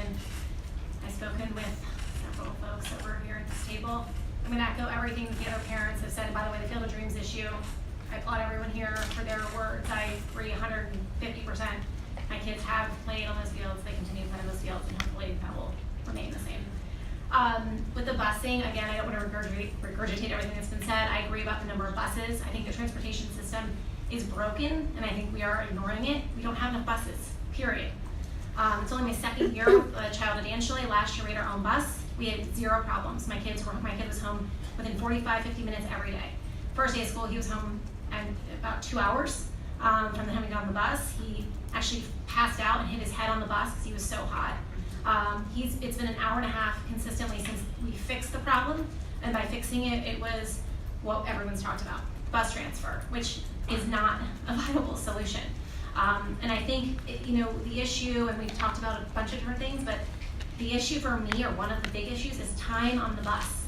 And I would love to see from you all, or whoever can provide it, the amount of minutes, number of minutes that all Upper Dublin students are on a bus. Because I don't know if it's equitable right now for kids who are going to private schools. They're cobbling together these things that you're saying are solutions, these routes, they're not. And so I think, to echo, what we've already said, we'd like to see it changed. We'd like to see it changed immediately. We don't want to be told, yes, we're working on it. We're going to see how the schedule goes. We're going to, check it out and see. We're not seeing anything every day. It's the same scenario.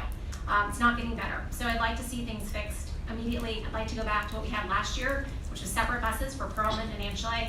And that's my ask tonight. Thank you.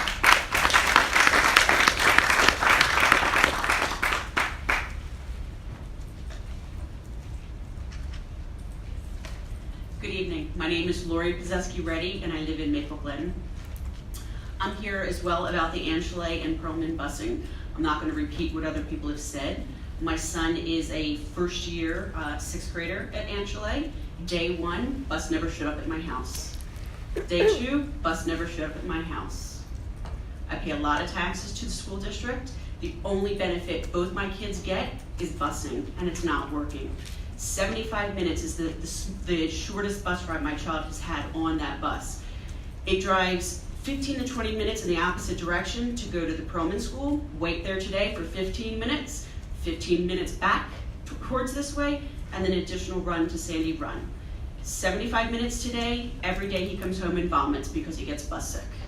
So I'm asking for a change for the busing for these kids. for their safety and well-being. No child should be on a bus for 75 minutes to an hour. I want equitable busing. I don't think anyone else in Upper Dublin, I don't think an Upper Dublin school district child travels an hour or more on a bus. So I'm aligned with the rest of the parents that are here, and there's other families that could not be here tonight, and I know they stand united with us, that we need some changes to the busing. Thank you.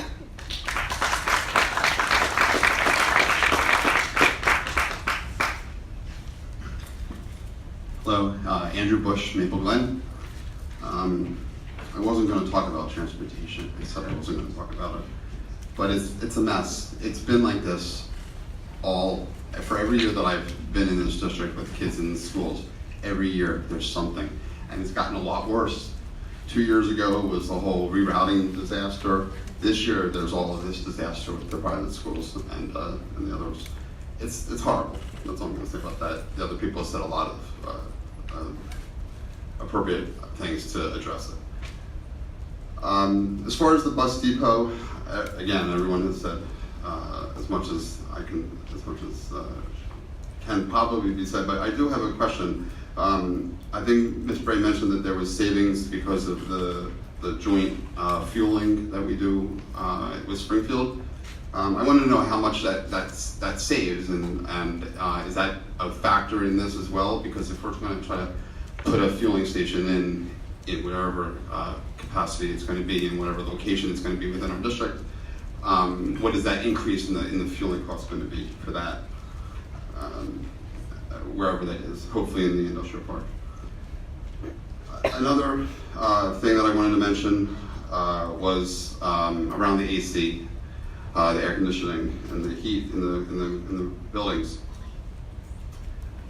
There's been a lot of discussion about donations of air conditioning units and whether they can be accepted in the schools. I'd like to get a clear answer as to which schools can they be accepted and why they can't be accepted in the other schools, if there's any difference across those schools.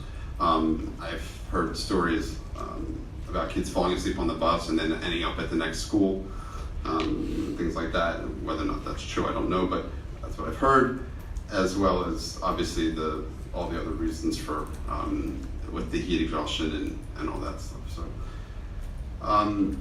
the only other thing I'm going to say now is there was a lot of discussion last year or 2 years ago, I guess it was, when over the last couple of years about transparency and communication. I think Dr. Yanni has taken a great step in that from the superintendent perspective. That's something that we hadn't seen in a little while. But I want to challenge and task the board to do the same thing. I had some early discussions at the end of the school year last year with a board member, and I would like to see, and it was in the vein of trying to bridge this gap of communication that so exists between the school board and the community. I will take a certain level of ownership in this to try to bridge that gap, and I would ask that gets done as well. I think that it's a huge opportunity at this point because there's such a huge gap between the two. So that's all I really want to say now. Thank you. You're welcome, Dr. Yanni.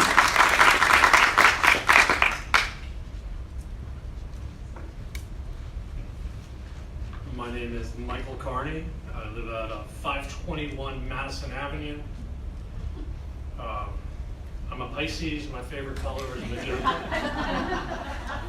Dr. Yanni, welcome aboard. It's nice to see you here.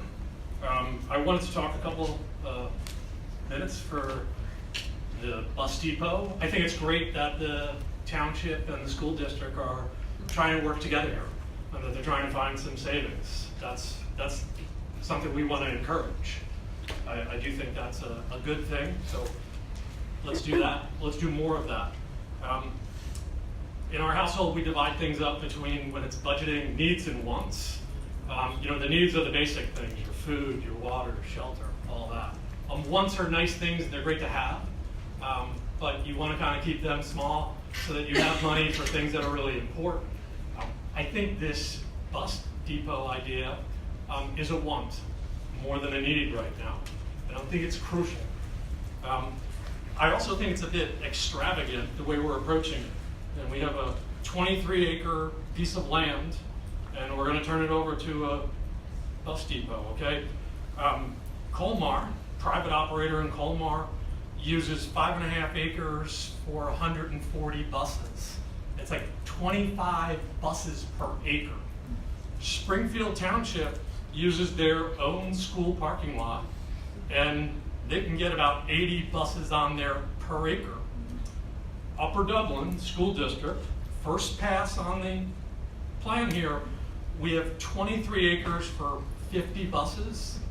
It's 2 acres per bus, or no, it's 1 acre per every other bus. It's ridiculous. It's a lot of space for a small amount of buses. You know, the project goals that were listed, and they sent out a letter, you sent out a letter over the weekend, goals determine a new location for the bus depot, which may allow us to divert some of this funding to other areas of our budget, namely our classrooms. That's pretty hedged, to be honest. You know,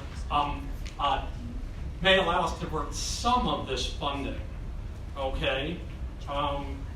May allow it, and some of it. How much is that sum? You know, and maybe that doesn't happen, actually. Maybe that doesn't happen at all. A portion of the funds we spend annually for the lease could pay down the debt we incur. A portion. Is it a portion of ice cream for my kids or a portion of vegetables for my kids? You know, is it a small amount or a big amount? Could pay down the debt. It may not pay down the debt as well. 1 minute remaining. Okay. I like the idea that we want to maintain our vehicles, that we're going to own things, and we're going to take care of them. But we're going with the mindset of what worked for the last 50, 60 years. Do we really want to be in the business of storing diesel fuel on site? Do we want to have that near our kids? Do we really want to go this path? Do we want to build this cathedral for diesel spewing buses? Or do we want to think a little bit differently about what the school can do, what the school district shows everybody and gives people better options? There's a green way to do this. Like the middle school, it's absolutely non-existent in the plans today. This doesn't really think about what's going ahead, what the next 50 years are going to be like. The classrooms are getting hotter. I don't know what's causing that, but maybe we ought to start thinking about how this all relates. Thank you for considering.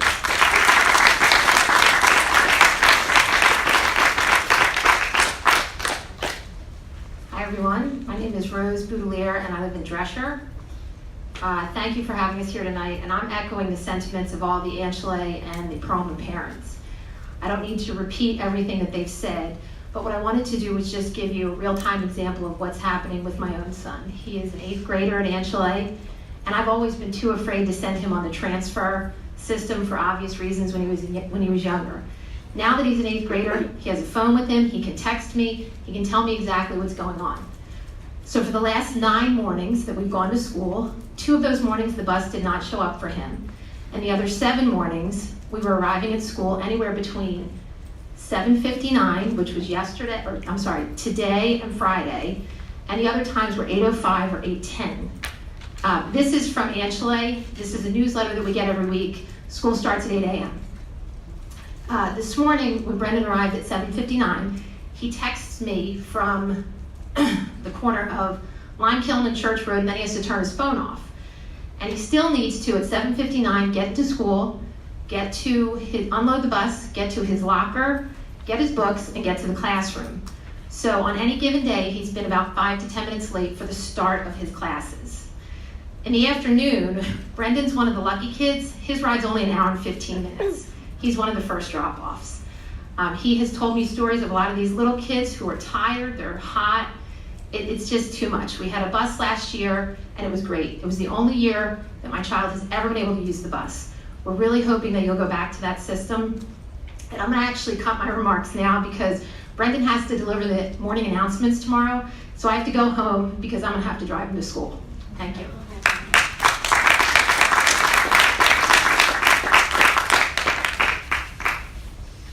Anita Brister, Fort Washington. I'm going to begin with my questions and then I'll back up to my other thoughts. I mostly want to speak about the possibility of turning the Field of Dreams into a bus garage, which I'm vehemently opposed to. First question is that I do appreciate, Dr. Yanni, what you said you would identify, or the district would identify a spot for the bus garage, looking at all viable options in the best interest of the community and the kids.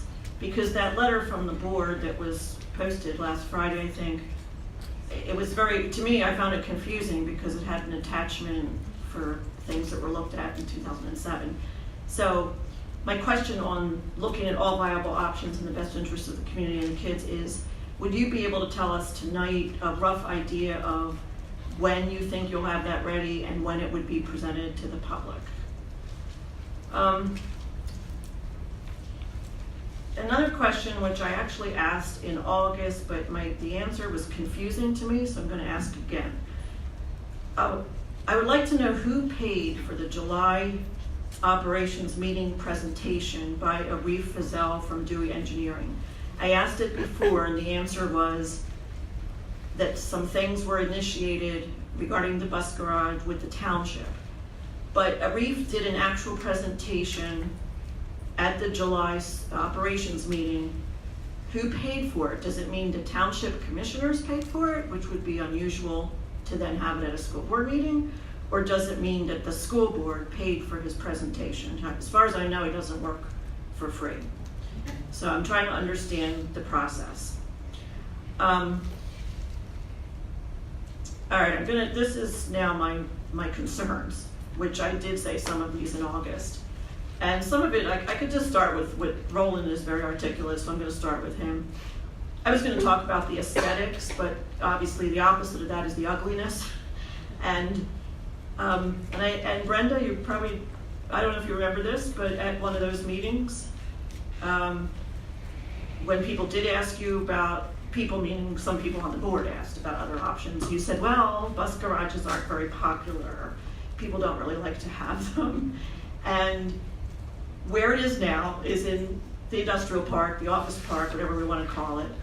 And that's the kind of place where it should stay, even though I understand it costs money. Because where you're thinking of putting it is smack dab in the middle of several different residential neighborhoods. Secondly, according to the parents, I mean, my son used that field a lot, but he's out of Upper Dublin. But according to current parents, it's one of the fields that doesn't flood. Obviously, it has the lights, it has the bathrooms, it's well used, and children and youth sports like it. And then there's the little issue that it was a community fundraising project, and it's a shame. We have a very generous community, but it sort of insults their generosity to not only take it away, 20 years later, but to stick a bus garage on there, which just could be in a non-residential area. So those are some of my concerns. I like the way it looks. I know which field it is. Mark seemed to think that some of us don't know. No, we know it's not the front field, it's the back field, and it's quite beautiful. And I think to pave that over would be a shame, and it does insult the generosity of the hundreds of families that were happy to contribute to it. Thank you.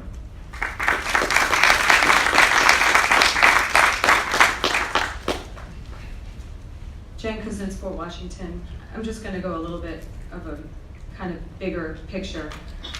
When the board was looking to build the new middle school, we kept saying that we didn't have the money as a district to do that. We kept asking what we would end up having to give up in order to have this new middle school. We kept asking for a long-term capital improvements plan or a facilities plan and a plan to finance it. In fact, you were not following the Sandy Run Middle School Project Review Committee's recommendation because it stated that you should not build until you have a long-term capital projects plan in place and a plan to finance those projects in place. And for the record, you do not have a long-term plan. You have a punch list that was put together by the engineering company back when you were assessing all of our buildings for a new high school. You updated it right before the middle school project. That's not a plan, that's a punch list. The words bus depot have been put on that list, and I'm pretty sure it was not on the original list. You are essentially plugging holes in the dam with wads of chewing gum at this point.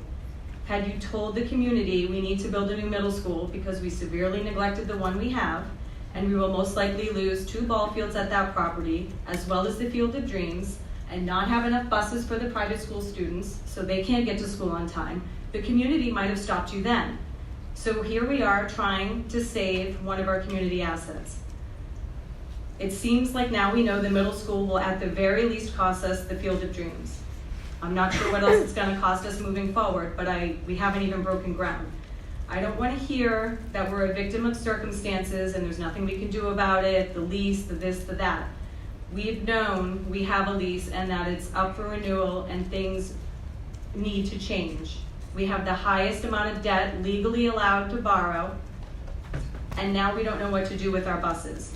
We just signed a 4-year contract with the support staff, so we're stuck in the business of buses for at least another 4 years. We've asked, oh, I'm sorry, I missed my spot here. The list released of the other considered properties is dated 2007. That's when the high school bus depot location was most likely cut. We've asked before, what happened to that bus depot? I've heard multiple reasons. We didn't have the space because the high school went too big. The township wouldn't grant permits is a new one I just heard. We ran out of money is another one I've heard. So I'm wondering why the bus depot did not end up at the high school. Now you're trying to sell us on the fact that you're just gathering information. This is exactly what you did with the middle school project. You gathered information, no one took a public position, and when I asked for a vote on the middle school, I was told by the board that you didn't need to do that. And then one day we were told, and I'm paraphrasing a member of this board who said, well, that's how decisions are made. There's no decision, and then we decide. I can give you the link if you want to rewatch it. That's not how you treat people who elect you to office. So I want to know, did you have Dewey draw up plans for the other properties on your old list, the sites that you've explored? Has Dewey done traffic? Have we done traffic studies on those properties? Do we have drawings on those properties? If we're just gathering information, there should be 10 more sets of drawings and traffic studies out there somewhere. We've asked before, and I would like clarification, who ordered Dewey to come up with those original drawings? I contacted someone at the township. It was news to them. They said the school district is in a hurry to get this bus depot going. That was one of our commissioners who said that. They said the township is not in such a hurry. So how much did those drawings cost us? And I didn't see a vote to hire Dewey. I didn't even see a conversation about getting drawings from Dewey for a bus station or a bus depot. Thank you.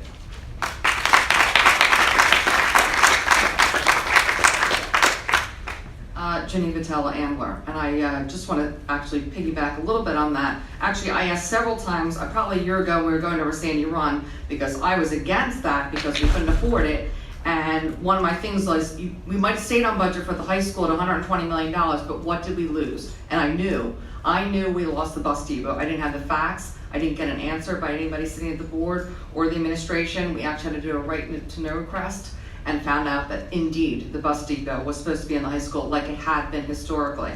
So that was something that was cut in order to stay on budget, and from what I can tell. Anyway, all this discussion is why it is imperative that we have a long-term capital plan. We've said it for over a year now, time and time again, over and over again. We need to be forward-thinking. Our 5-year plan had the bus depot as a to be determined. And then lo and behold, in the middle of the summer, we have a whole presentation by Dewey Engineering, our local, we know how we feel about him. Okay. In 2007, when we looked at those options and picked to rent the bus depot, I want to know what we've been doing to plan for the end of this lease for the last 11 years. Why again are we rush? Now we have 2 years, we've just signed a 4-year contract for our transportation, and I want to know what for the last 11 years we've been doing to research properties, acquiring properties. I know we had a presentation from 3 different outsourcing companies 4 years ago. The minutes are missing from the webpage, so I suggest they get put on there. because we can't see that at the moment. What was discussed, I have not very great notes, but I have some. We blame the township for initiating, and I want to know, really? Why didn't the bus depot make it on the high school property? Again, we didn't get any answers. If the township needs more space for their operations, in my opinion, it's all the same money to us, right? I pay a tax bill, I pay 2 different times. My smaller one's in April, my bigger one's in August. To me, it's all money, tax money. So I don't care who's paying for what, where, and when. You're taking taxpayers' money. I want to know if we were so desperate for space or not, then why did the district support 42 acres of historical property in St. Mary's to be developed? Why do they support Pizak's property? The owners had to fight for 10 years and donated very much of that land. Ziegler Rose property was another open space we could have done something with, and the Prudential property. I want to know what happened with them. Why didn't we look at them? Why didn't we work with the township then to try to save some of this open space? Or do we just see those tax dollars in the building more people in this township? I'm always amazed when I see a bus. I'm coming out of Field of Dreams this weekend, ironically. I live here, I drive up and down this road 9,000 times a day. And I wonder why the high school has to keep having booster clubs, raising more money. It's more money, right? We donated money to make the Field of Dreams. We donate money to the Upper Devon Education Foundation. We donate money to this, we do this, and we pay our taxes. And we have our students having to wash cars to raise money for what? Why is our district not able to support our sport teams? And then to take away fields, we're losing 2 at Sandy Run. I want to know what the current lease on the property is. We've known how long it is. I want to see the lease. Was it 11-year lease, a 10-year lease, and then we've renewed for how many years? I mean, I want to know what's going on with that. I'd like to see the last 2 rent payment checks, because I think we've spent $292,000. It's in my head. I can't find it. I have it written down. I also want to know what the cost analysis of the properties, comparing that to our $4.5 million transportation budget, right? We pay $370,000, whatever, $400,000, but we have a $4.5 million transportation budget, and we can't afford enough buses, and we're building a new school with money we don't have. My 5 seconds, sorry. I'll have to come back next time.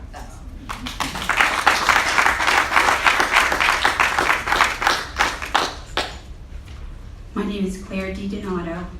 I live in Ambler, and I've lived in Upper Dublin Township for 45 years. I have 2 grown children that have gone through Fort Washington Elementary School, and I currently have 2 grandchildren attending there. I signed the petition to block the bus depot being built in the Field of Dreams, and last week I canvassed my neighborhood, went door to door after dinner, and I have more than 40 signatures from the people on my neighborhood that want to block this. But what's amazing to me is none of those people knew about this. Communication is really a big issue, along with the other issues that have been presented tonight, and I just wanted to state that.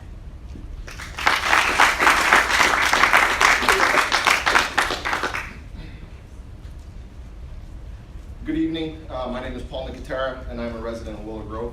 I've been a resident since 2014. Until a couple of weeks ago, I was content to pay my taxes and let the school board do what school boards do. That is until I picked up my daughter from her first day of first grade.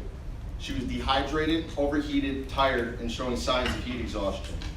We spent the night giving her fluids. She seemed to recover well, and thankfully the next 2 days were shortened due to excessive heat. Unfortunately, the damage had been done, and the heat exhaustion she suffered on Tuesday contributed to her contracting pneumonia by Friday. I tell this story not to lay blame, but to illustrate how the decisions made in this room by this board can seriously affect not only the educations, but the lives and health of our children in our community. Dr. Yanni, Dr. Levinowitz, Mrs. Rothman, members of the board, administration, staff, and my fellow residents. I'm here tonight because in the days since the first day of school, I've been drawn into the community of parents and citizens who choose to speak out about many issues they see with the board and its actions. In this time, I've spoken with a number of people, and I can say that our faith in this board is shaken. There are major issues of concern that we feel go without response. There's animosity, mistrust, and frankly, anger. I've watched and participated in conversations to figure out what we as citizens can do to change that. We've spoken about political solutions, legal solutions, even relocating our families. In the end, those are all long-term solutions. They require a great deal of time, effort, energy, and cost. What I found in all these conversations is the true solutions lie with you, the school district board of directors. It is your duty, as laid out in your own policies and in the laws governing this body. You have legal, ethical, and fiduciary responsibilities to this township, its schools, and its citizens. You hold the keys to restoring the public trust in this board and in its decisions. When it comes to the board's decisions, capital expenditures, and accruing debt, we as a community have the right to know when, how, and why decisions are made. We want to know what considerations went into deciding that portable AC units could not be used in elementary and middle schools. We ask that the board provide us with specific actions that will be taken now and moving forward to mitigate the dangers of the polluted water supplying our schools. We want assurances that new reviews of land parcels will be used to determine the site of the bus depot, not data from 2007. We ask that the Field of Dreams be excluded from that list of potential sites. We also want to ensure that despite the middle school project already moving forward, that the board will exercise fiscal restraint and work hard to put forward a long-term capital projects plan before more debt is incurred. In closing, we ask that as you move forward in the coming days and weeks, as you make decisions on the contamination of our school's water supplies, the middle school project, the bus depot, how to best handle our ever-changing seasonal weather, that you remember our rights and your responsibilities. We ask that you use due diligence and truly consider all of the facts, input, and feedback provided to you. And if what is laid out for you is not sufficient, that you push for more and better information. We ask that you hold yourselves accountable and communicate the facts that you find in the decisions that you make. Communicate them well and often. We ask that you look past your own desires and ambitions and see what is best for our community, our schools, and our children. Thank you.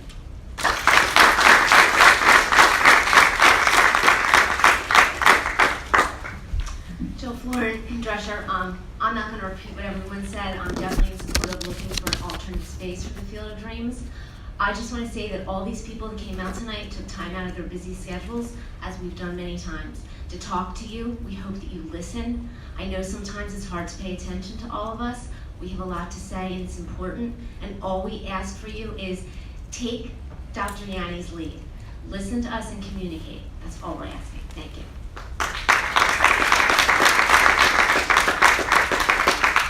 If there is anyone else after this gentleman, please step up to the podium at this point. My name is Joshua Levy. I live at Bell Lane, on Bell Lane, the end of Bell Lane. My son is 5. He knows his name, he knows my phone number. He will be going to Proman next year. My daughter will be going to Proman the year after that. She's 4. I'm here to support the parents that are here today, who have kids in those schools, who have to get bused, who are late. I want to support them because I know, and I don't want to be standing here next year having the same conversation. There's some incompetence going on if this has been happening for years. I don't know where it lies or what the problem is, but this seems to be a recurring issue of busing. For some reason last year it seems to be okay. This year it's not, and it seems to be in previous years there have been issues as well. Safety concerns, and I'm sure some of you are parents. For those of you who are not, hopefully you can understand all the parents in this room. My email address is joshL2432@yahoo.com. I raise my hand and I am here to take on the task of helping these kids get bused because someone can't do it. Someone's having a real difficult time taking that on. I have a full-time job. The key to leadership is listening. And I'm just a voice right now talking to you, but if there's no leadership in this room, at this table, who's gonna take a stand to do something, shame on every one of you. I have a 5-year-old son. He knows his name, knows my phone number, knows my wife's phone number, knows his sister. He doesn't know a transfer to another bus. He doesn't understand. I expect results from this committee. I know it's been done in the past. I hear what's been done in the past. This is my first time here. Just moved to this area a couple years ago. Really like it here. But I challenge every one of you to do your jobs. And I'm sorry to put that on to everybody. I apologize. I wouldn't feel good if you guys were doing that to me, and I apologize. But what's going on is really unconscionable.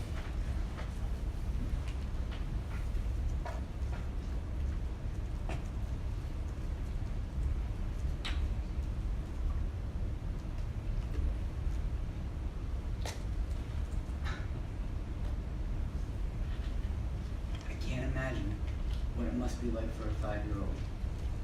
When I was going to school, when I was a child, I used to have to go down the street and a bus would pick me up. And I went to school in Philadelphia School District. What a difference, wow. Just hearing the stories today.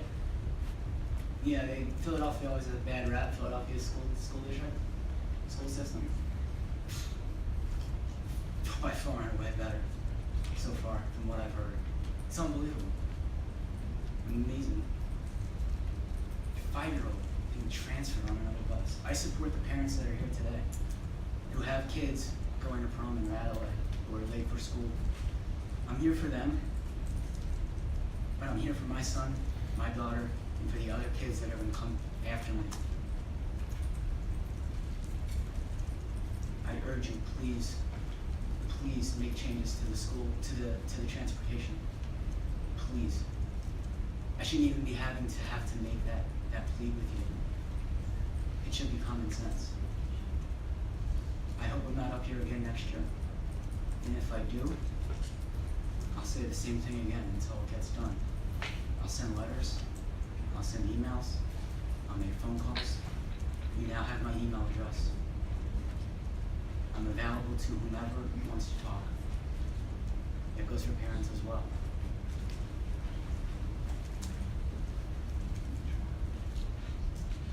Thanks.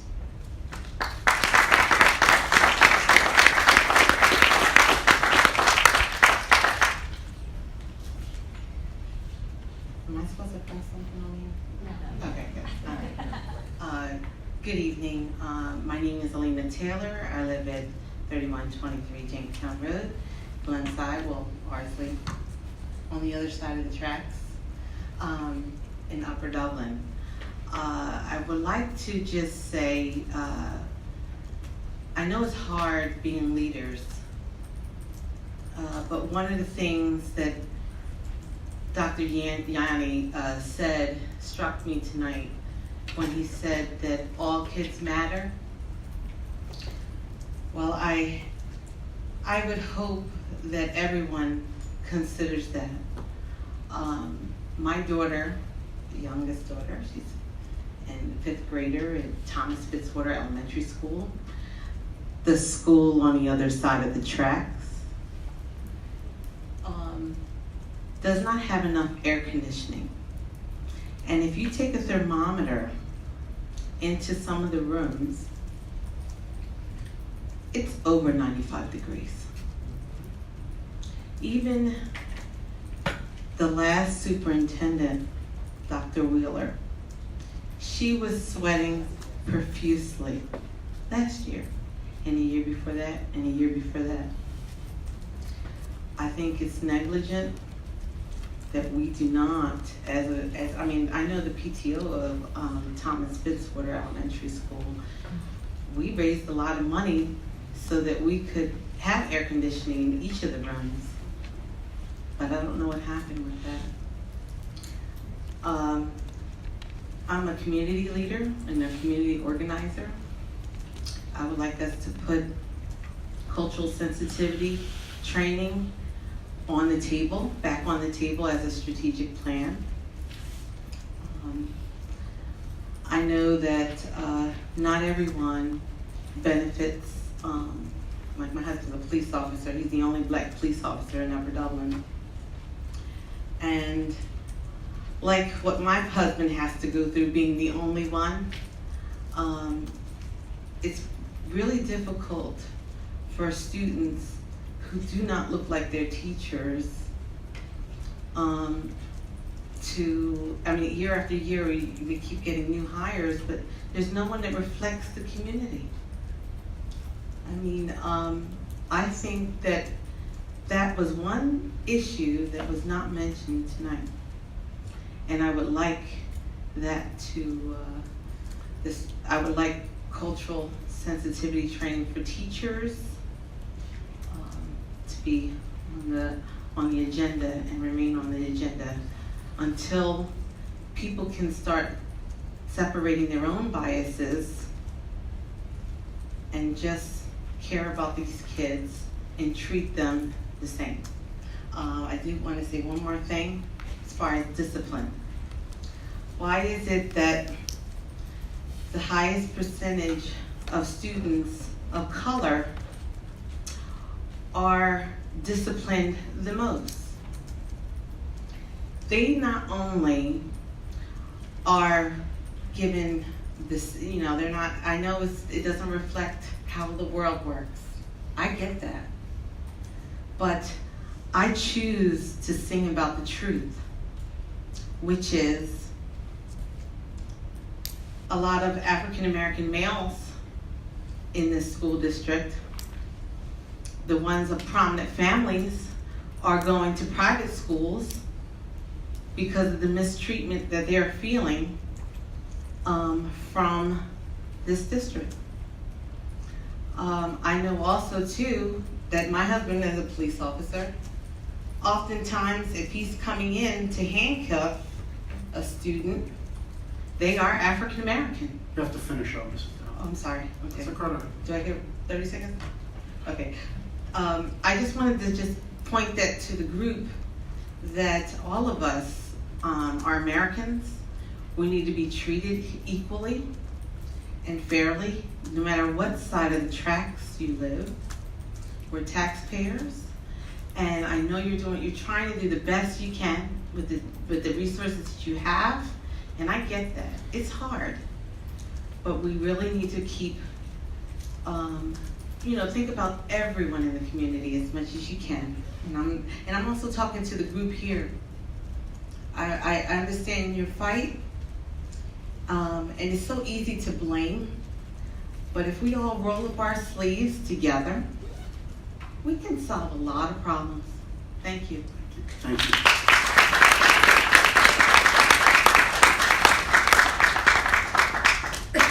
Okay, we will close community input at this point.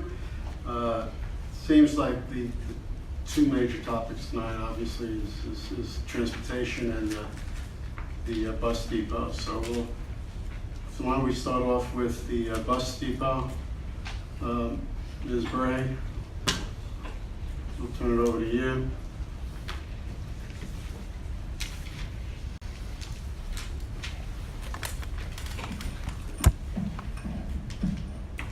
We're certainly aware of the problems with the Perlman transportation and the Angela, and Mr. Robbins has been working on it. As several people have noted during conversation tonight, last year for the first time since I've been in Upper Dublin, we were able to have separate and direct buses due to the number of students enrolled. This year we've had to change a number of runs. And perhaps I should turn it over to Mr. Robbins to elaborate a bit more on it.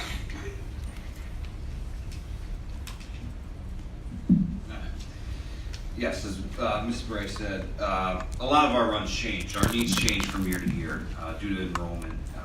Last year, Perlman only had 9 students, so we were able to provide a van. This year they have 10 students, so our 9-passenger vans will not fit those 10 students.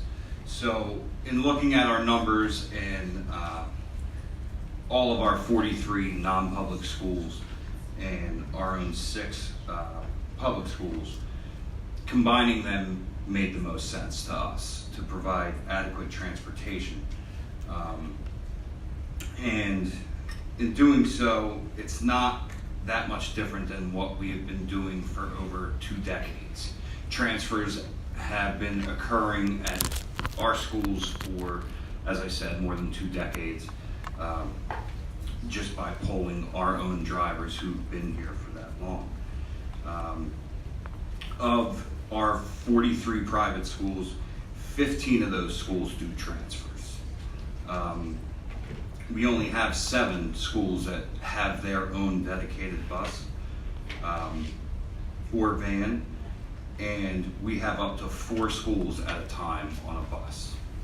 Since this has come up, I reached out to my counterparts within the Montgomery Bucks Pupil Transportation Association, and of the responses that I got, although transfers aren't common throughout every district, Colonial, Central Bucks, Upper Moreland, and Springfield Township, it is very rare that private schools have their own buses.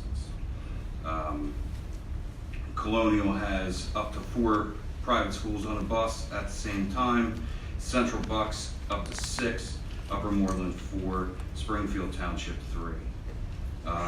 And as far as the length of the runs, Pennsylvania Department of Education does not have a requirement for the amount of time that a student can spend on the bus. No. That's awful. Please. They do not. Please. So, Colonial School District, their longest private school run's an hour and 53 minutes. Their longest public school run is 55. Central Bucks. Please, sir. Central Bucks, 3 hours and 36 minutes on their longest private school, and an hour 30 minutes on their longest public school. Upper Moreland, an hour and a half on their longest private, 45 on their longest public. Springfield Township, 2 hours on their longest private school run, 45 minutes on their longest public school run, whereas we are an hour and 30 minutes on our longest private school run, and an hour and 5 minutes on our longest public school run. Obviously, we will try where we can to bring those numbers down. Unfortunately, in some instances, we just can't. It's not possible. As far as the transfers go, unless you report it to me, which should be reported to me, if they are not being done door to door, as I've instructed the drivers, communicate it to me, because then that's a situation where I need to speak to the driver, because as I communicated it to them, they are to be door to door on these transfers. And as far as students being on a hot bus, as it was brought up, that bus is an air-conditioned bus. However, on a day where it's 95 degrees outside, it is often difficult for an air conditioner on a bus to keep up with that heat. Again, this is the way that it is so far this year. It could change next year as well, just as it changed from last year to this year. As far as Field of Dreams, if I can address some of the things that were said on that. There's already a fueling station in place over at the Township building. And it is right where the proposed station would go. As far as the idling time, idling is mandated by the government and has been since 2006 to 5 minutes over a 60-minute period, except for special needs vehicles where air conditioning is required in a student's IEP. And the space, just for example, tonight, I drove past the soccer fields at Mondock, Camp Hill, the fields next to the administration building in Maple Glen tonight at 6:20. All of those fields were all utilized, whereas Field of Dreams was bare. At 6:20, there was nobody there. No, she was there at 6. So, as far as what was approved at last month's executive meeting, all we approved was studies. We didn't approve to do any work on this property or move anything to this property. And somebody asked about the cost of us going to Springfield Township for fuel. It costs us 3 to 4 gallons per vehicle, 2 to 3 times a week for 40 weeks to go fuel our vehicles at Springfield Township. And currently, the township has their maintenance bays at that location where they work on their trash trucks, police cars, parks and rec vehicles, and plow trucks. We're not in the business of busing. Somebody said that we're in the business of busing. We're not in the business of busing. We are in the business of educating children. Busing is the needs of the school district. We cannot get your kids to school so that they can get their education without these buses. Contracting out these services would have ramifications that would cripple this district as it has so many other districts. At first, it appears to provide savings, but once the sale of the fleet ceases to exist, we are at the mercy of the contractors who can charge us whatever they want because the district will never be able to buy back their fleet. So when you put that into perspective, hopefully you have a better understanding as to what it costs to outsource services. Okay, questions from the board regarding transportation? Yeah, can I ask some questions to Chris? Thank you. Yes. All right, so one of my first questions tonight was why it changed for Ancillary and Pearlman. And I think you answered it, but I just want to be clear. There was an increased enrollment at Pearlman this year, so therefore that then also had effects on Ancillary. Is that correct? Yes, because those schools are within close proximity to each other. Doesn't Ancillary only have 9 kids then? So what kind of bus or vehicle are we using to transport those children over to those schools? To get from Sandy Run to Angela and Pearlman and then back is a 30-passenger minibus. Okay, and how many kids do we have at Ancillary this year? There are 16 rostered. Okay.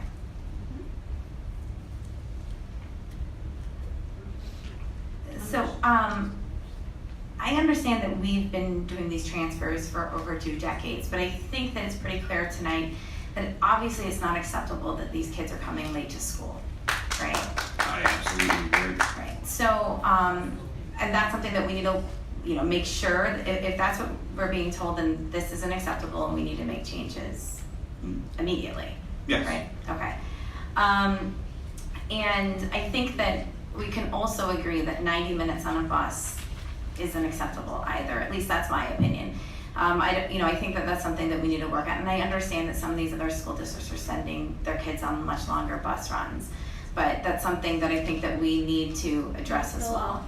That's a long period of time for any of our kids to be on a bus. And I think that, that is extremely concerning. So, I understand you said that we have, you say 44 private schools is what we bused? 43. 43, okay. And on Angela and Pearlman, is that the longest bus runs, the 90 minutes? No, there's also another one, Abington Friends, Regina Celli, and St. Basil's. That is 1 hour and 30 minutes.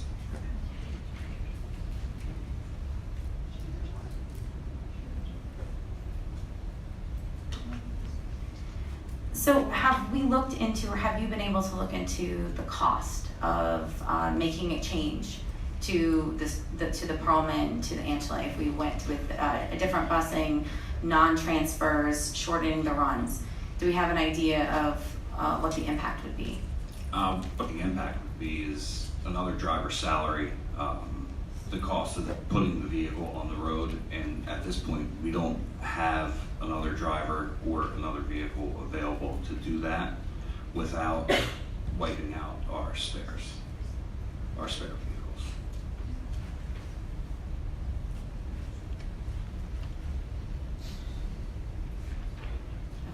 That's all the questions I have. That's it.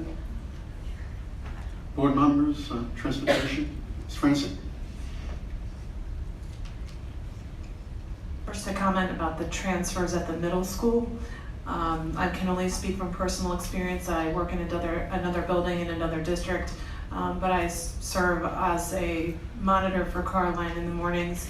I'm curious as to whether or not we can have a staff member from Sandy Run be present for the transfers, especially because small children are involved, and that way we can have a better control. I understand your drivers have that responsibility too, but it seems that there could potentially be better oversight of that. That was my one point. I lost my train of thought. I'll get back to you next. I can certainly respond to the question. I'm not sure that Chris, who's been here only I was going to say 5 short months, but I'm sure it doesn't seem so short this evening. We do have the capability.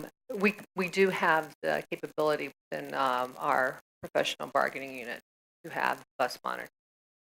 And I know that we have had those previous years.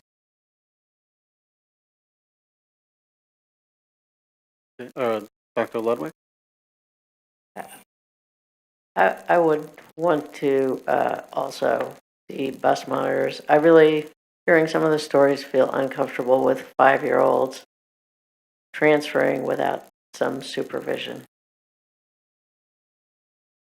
Another comment about the fueling. I think there were some questions about what we were, what we would save, what we would spend. I don't know if it was clear what the comparisons are. I mean, one of the comparisons is we fuel at commercial stations. One is that we fuel at Springfield, in which case we save money on the fuel. I don't know how much. I don't know what exactly what the amount is, but we spend more in fuel expended to go over there to get our buses back and forth. And then I assume if we have our own facility with our own fueling, we would save money on the fuel and we wouldn't have the costs of taking the buses back and forth. I don't know if you could answer, what the differences in those 3 scenarios would be. Well, in either of the first 2 scenarios, not having fuel on site, you also have to pay our drivers their salaries to go fuel a bus. And Springfield Township is 30 minutes or more round trip. So we are paying drivers between runs to be able to, which could possibly, incur some overtime costs as well, depending on how it goes and how many buses fueled each day. Whereas we wouldn't have to worry about doing that if we had our own fueling site. We could just pay them, and it would literally cost a matter of minutes for them to fuel their site. And to speak to the history, once upon a time, before we had the joint services with Springfield Township, we did fuel at retail site. We had a special card system with how our drivers would go, and then we did have to pay them to go and fuel up. Sometimes they had to wait in line in those locations as well and incur additional costs. Just to be clear, if we had our own fueling site, we would probably share that with the township. We could. We haven't certainly had conversations that far, but we would be able to purchase our fuel, both gas and diesel, again through the Montgomery County consortium.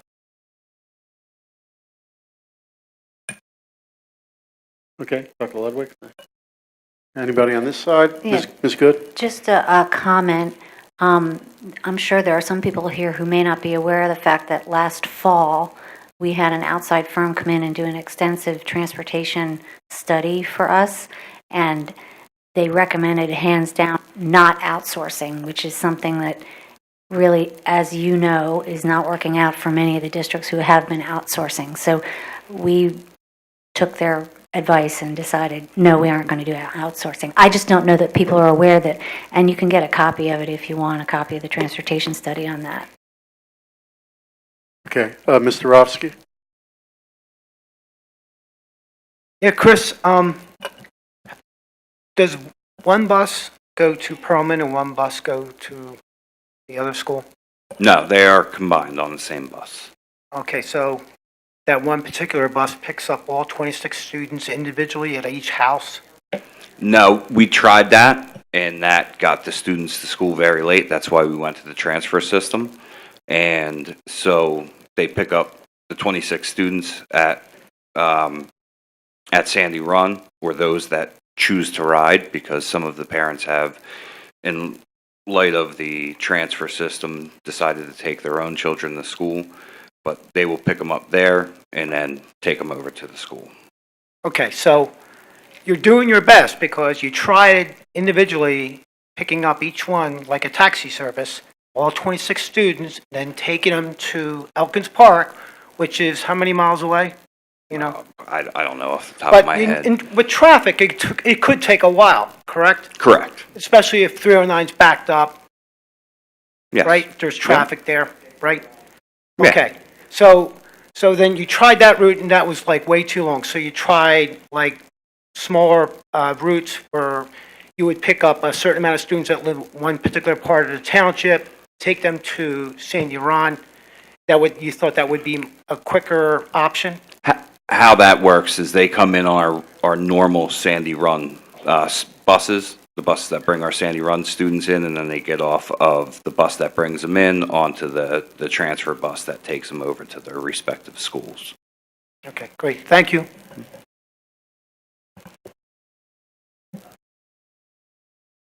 Okay, Mr. Sirota.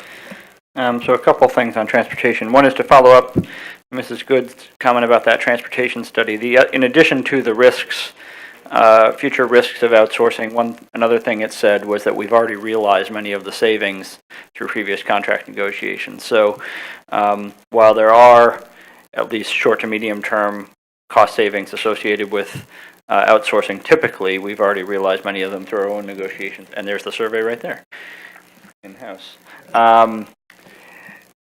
Regarding the transfers, the thing that concerned me the most about those stories, and there was a question from the board about could we have someone else monitor this, is that our staff did not do what they were directed to do.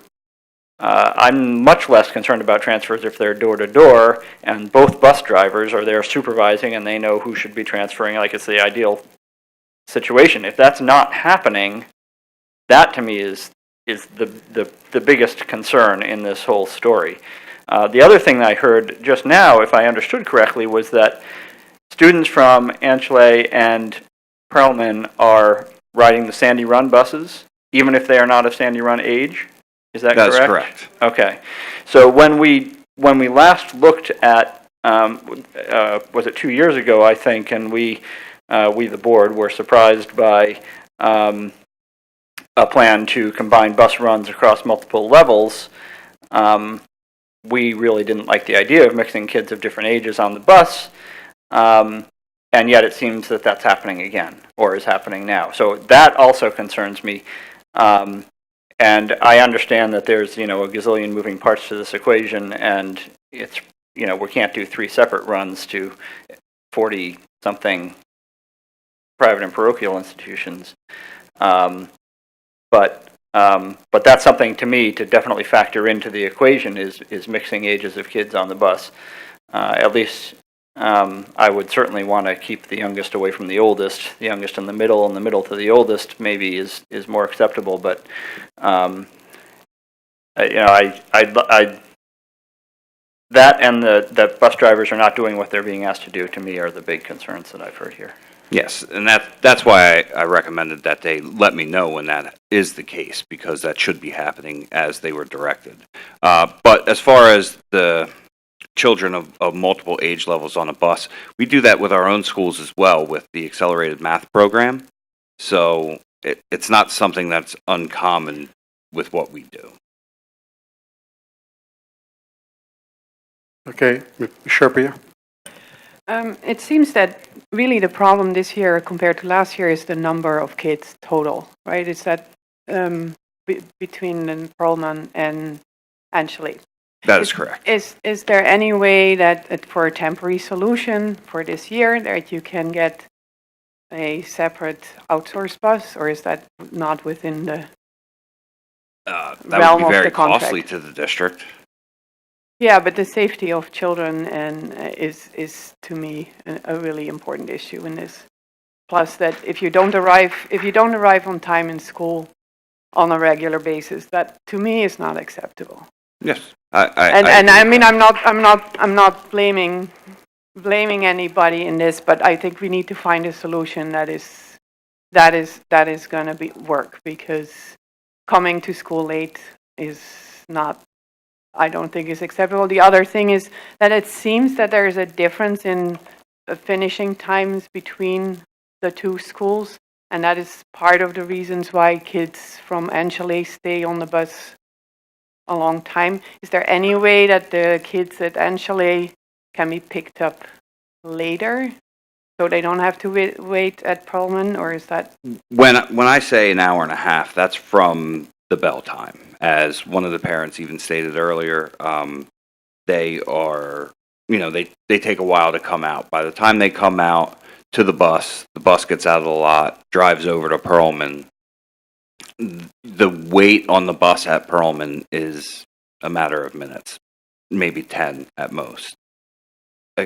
It's not that we're asking them to wait for a long period of time on the bus to wait for the Perlman students to load. Right. But yeah, I so the kids leave Angele at about 3 o'clock and then have to wait till Perlman? No, bell time's 3 o'clock. Okay, they get their bus loads later? Probably by the time they dismiss, collect their belongings, and get out to the bus, it's probably about 3:10. Okay.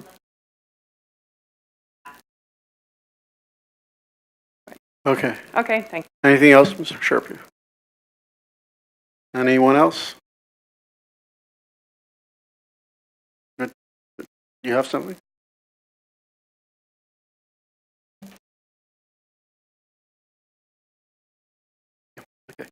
Okay, so that concludes our topic for transportation. I think, in summary, I think the board has made some significant statements. I think what concerns me the most is they can't get to school late.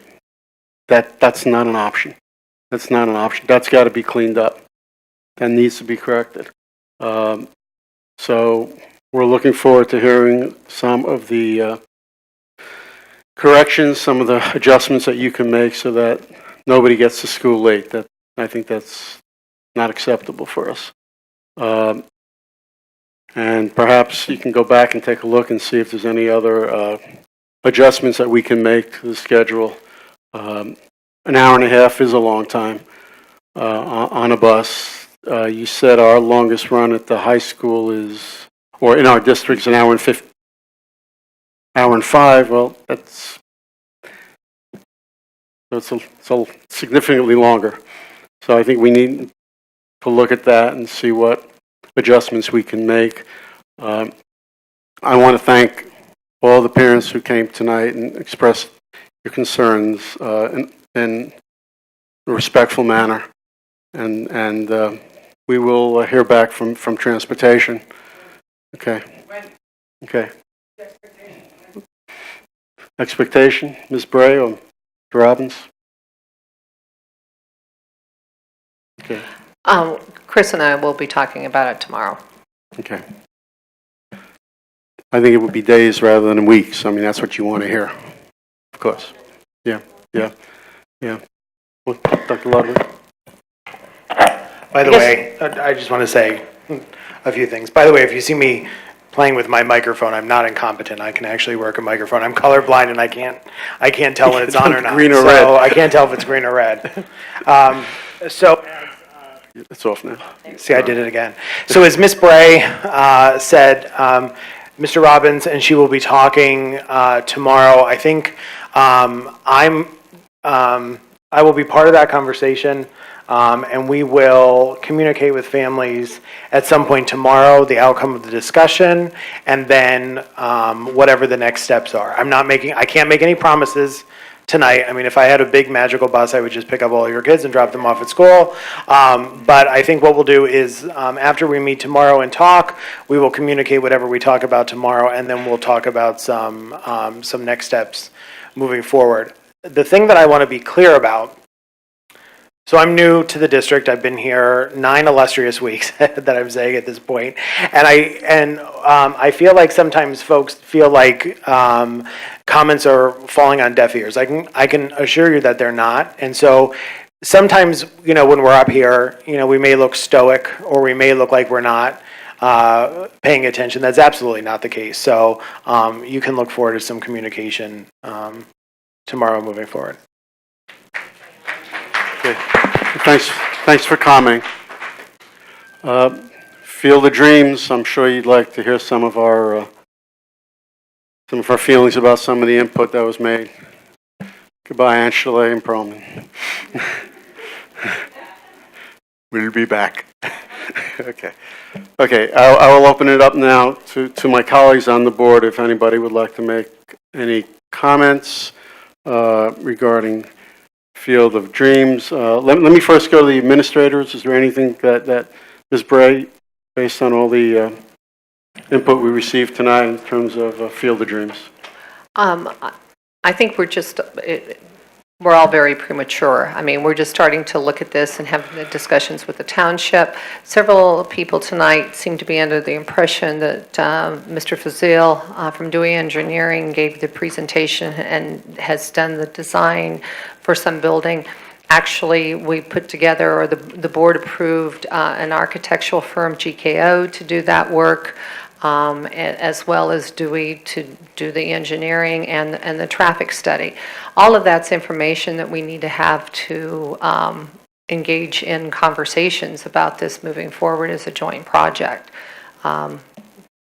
We have had one conversation at a committee meeting, and I'm sure we're going to be having more, although it's not really on the agenda for this Thursday night because we're getting ready for other meetings. That's all I would have to share at this point. Okay. So Dr. Levinowitz, I have a comment to make as well. So we've talked a lot about our district's debt service, and I think all of us in the room, or most of us in the room, could agree that the district is not necessarily in a position where we can purchase additional land, because that would mean that we are then taking on more debt, right? So I think one of the things that we have to do is we have to look at all available district property and make some decisions about is any of that viable. And what we can do is we can put together a chart of the different spaces that we have available that's district-owned property. And someone suggested sort of a plus delta list, a pro-con list that we can do, we can put together, and at an operations committee, look at that and then have some thoughtful discussions around that information. Now, anytime we put out information, there's going to be people that are going to agree or disagree, but I think, unless someone tells me otherwise, I think that's a prudent approach moving forward. Okay, thank you, Dr. Yanni. Board members like to comment regarding the statements made tonight on Field of Dreams? Mr. Sirota? Ms. Rothman first. Mrs. Sirota is chair of the operations committee. Okay.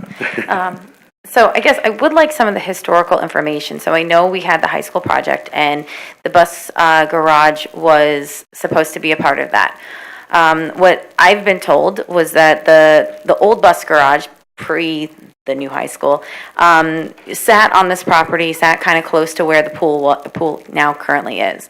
And that when the new high school was to be built, the new bus garage was supposed to be on the property over kind of where the gravelly lots are near some of the baseball fields. That's what I've been told so far. And that we were unable to build that due to permitting, that the township did not issue the permits for that. So I guess, is that true? What happened with that? It wasn't, I mean, I've been told that we did not run out of money, but it was a matter of not getting the zoning and the permitting necessary. Ms. Bray? I wasn't here at the time when all of that was going on, but I have understood that the permitting was an issue.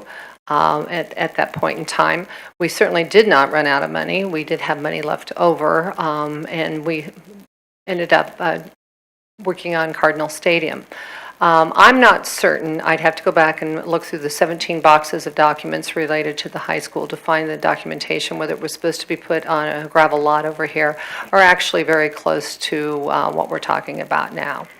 That I don't recall. I'd have to do some research on the exact location.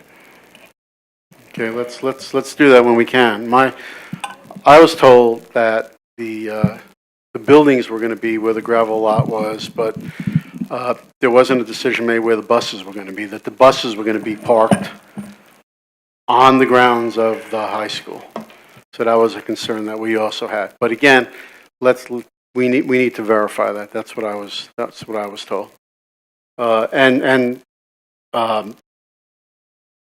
new bus garage was not a required piece of building the new high school. If it was, there were numerous audits done, and if we were negligent or if we did not follow what we agreed to in our plans, when the state comes in and reviews the project itself, we would have been cited. There was nothing, when the state came in and reviewed the 17 boxes, they did not have a conclusion that, hey, you said you were going to build a bus garage. It's not there. So it was an option. It was an option. What we're going to do it. It was not part of the project in print. So we had issues. We'll find out more about it. And we ended up doing some other work, as we indicated at Cardinal, at the stadium, including stand renovation, turf, and other items. Okay. Anyone, Mark, I want to save you for last on Field of Dreams. Teacher? Okay, it sounds to me that there are three things happening. We look for a bus garage, which is for maintenance, I assume, right? There's fuel and that stuff going on, and then there's parking.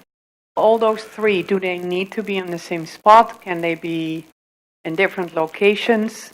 I know it used to be all in one place at the high school, but I think since then we have come up with creative other solutions, and I'm wondering if we can look at those different solutions, or at maybe different locations for these three different purposes.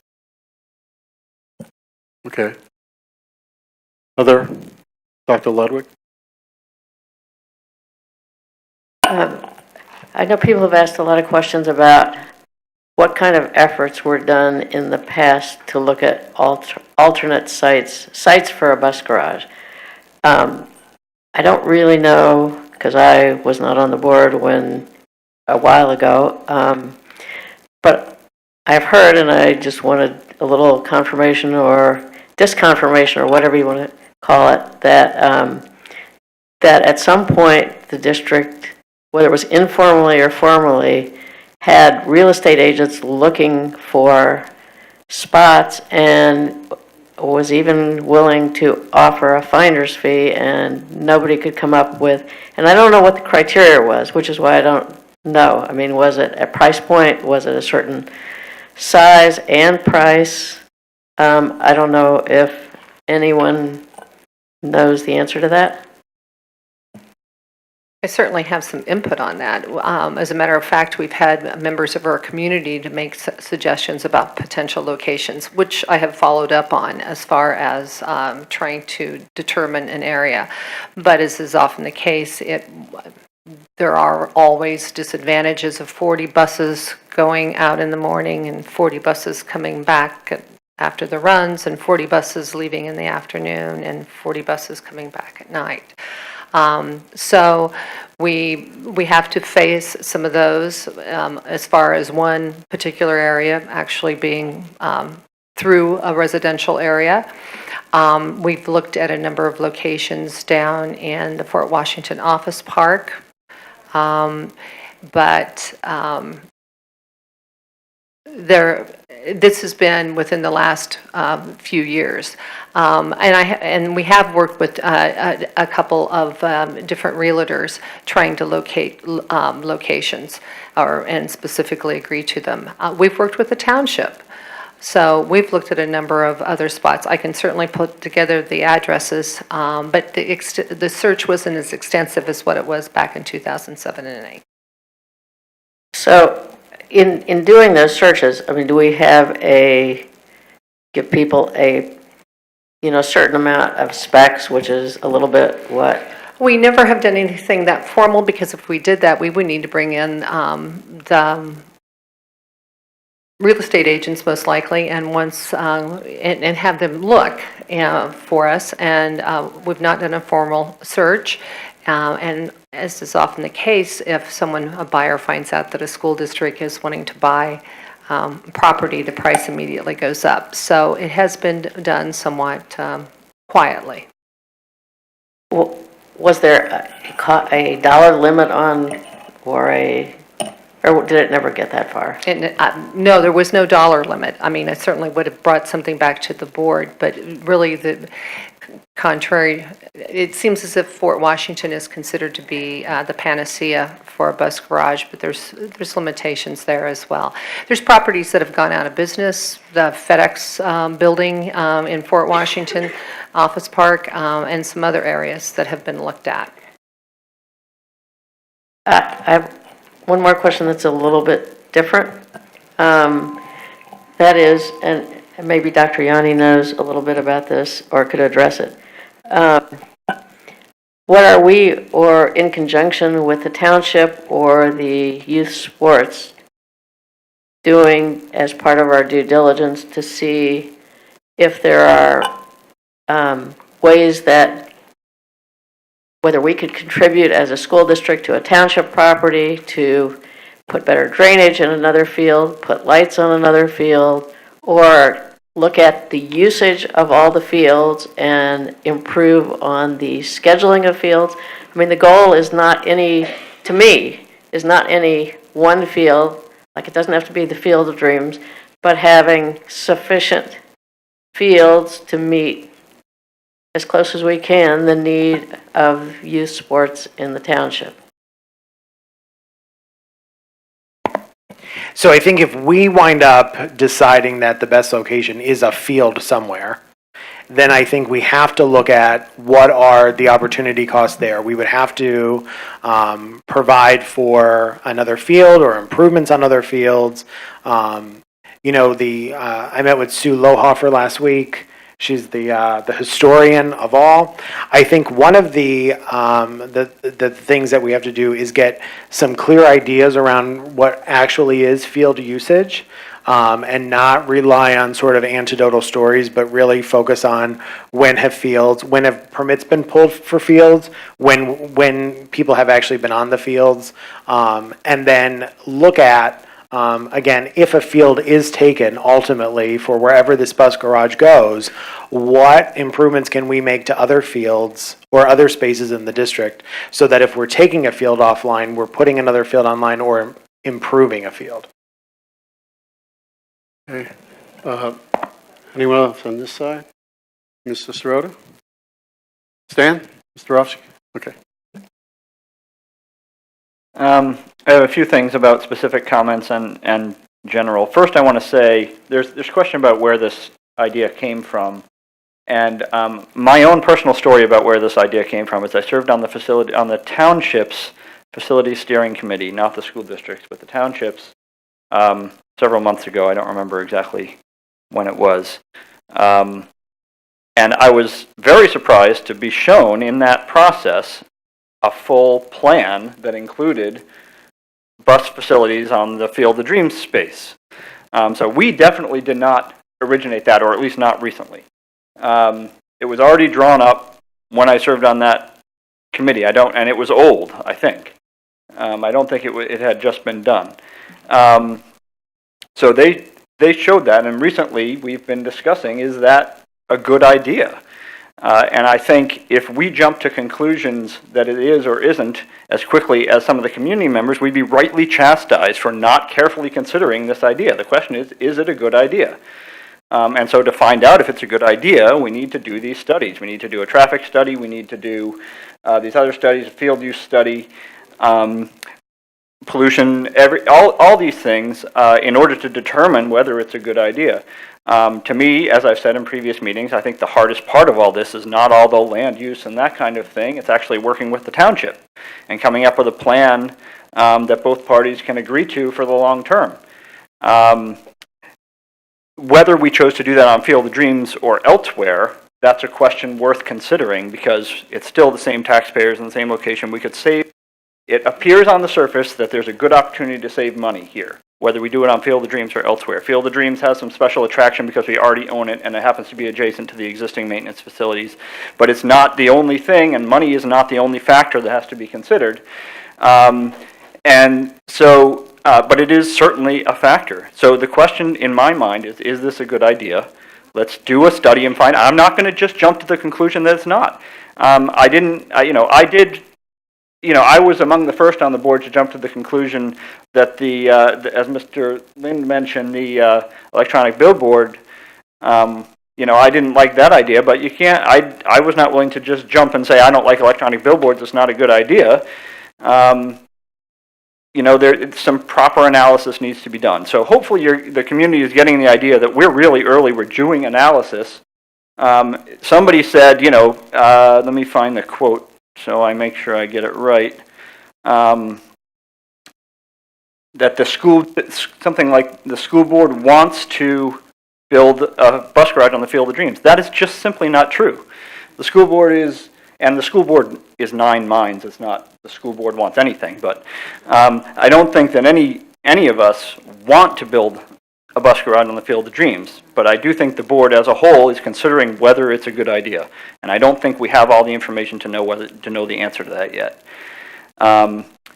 It does seem like a good idea to share this with the township, whether it's on Field of Dreams or elsewhere, if we can make that work. I apologize, I can't find that exact quote. Someone else said, stop moving this forward, it's the ethical thing to do. I don't understand that statement. Our responsibility is to look for the best we can do for the township. That includes saving money. So when there's a good opportunity to save money, we're looking at it. This is not a two-way conversation at this time, is what? Sorry, it is not. It can be elsewhere, but not at a legislative meeting. You know how to contact me, Julia. So someone said, will you inform people about how serious you are about this or that you're not serious about it? I'm here to tell you, I think we're looking at whether it's a good idea. I don't personally have the information to decide that yet. Somebody said about toxic waste under Field of Dreams. I want to clarify that comment. We believe there is landfill materials underneath the Field of Dreams. We are doing some analysis to find out what that means. It may or may not be toxic, but it is, if it's there, it's landfill materials. It has the possibility of being toxic, but we'll find out. And we'll figure out what the cost for remediation for that would be and all that. There was a lot of concern about water management, impervious surface, etc. The township very dogmatically enforces those regulations. We are not asking for any special, or have no plans to ask, I certainly don't, any plans for any special dispensation on that. But yeah, every time we do any land use project, that's always a huge topic of discussion. Let's see, and last I want to say, what happened at the high school, to me, is a very interesting question, but it's really an academic question. It's largely irrelevant to the current discussion. To me, we can only move forward from where we are. And where we are now is paying a lot of money in rent for an insufficient bus facility. And I think we need to be looking for opportunities to do better there.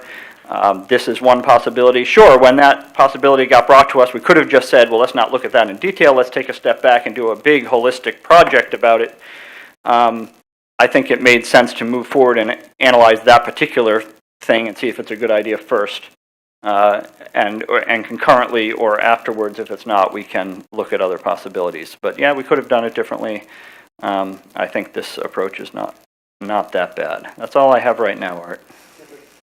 Okay, thanks, Mark. Anyone else? Dr. Ludwig. Someone brought up the 23 acres. I believe, I'm not 100% sure, but I'm probably 90% sure that the 23 acres is all of the fields, the Lacosh fields and the Field of Dreams. It's the whole complex. So that the Field of Dreams itself is probably a little less than half. Is that correct? That's what we believe, yes, and Mr. Lester's giving me the high sign as well, that it's all of it. Okay, the original fundraiser for Field of Dreams, 27 years ago, at one point, all we had at the high school was the girls' softball field. First field along Lacosh, there was nothing else. There were no fields after that softball field. When they raised the money, Field of Dreams, it included the two the additional fields that are now on Lock Ash behind the softball fields. It included the field house, and it included what we're calling Field of Dreams. So as we move forward, we will better define what we mean when we say Field of Dreams. And I received this information today from some of the major donors of Field of Dreams. If you look at some of the major donors of Field of Dreams, you'll see the UGJAA, you'll see some individuals, you'll see the soccer club. So let's hear from them too. It's what we need to do is hear from those groups to see what their feelings are. And that's why we're premature. We need to talk to them. So this will be a process. We have not made a decision. Okay, in fact, it's not on the agenda for this Thursday's meeting for operations. We are going to be talking about air conditioning and some solutions in the near future for air conditioning at the other 3 elementary schools. That's what we're dealing with right now. So we appreciate your comments. We heard your concerns. And at this point, what? Well, okay. Go ahead, Mr. Sirota. Well, I just want to make sure they don't get lost. I mean, we had those 2 big topics, but there were a couple other comments that people mentioned, and I don't want to lose those. Let's see.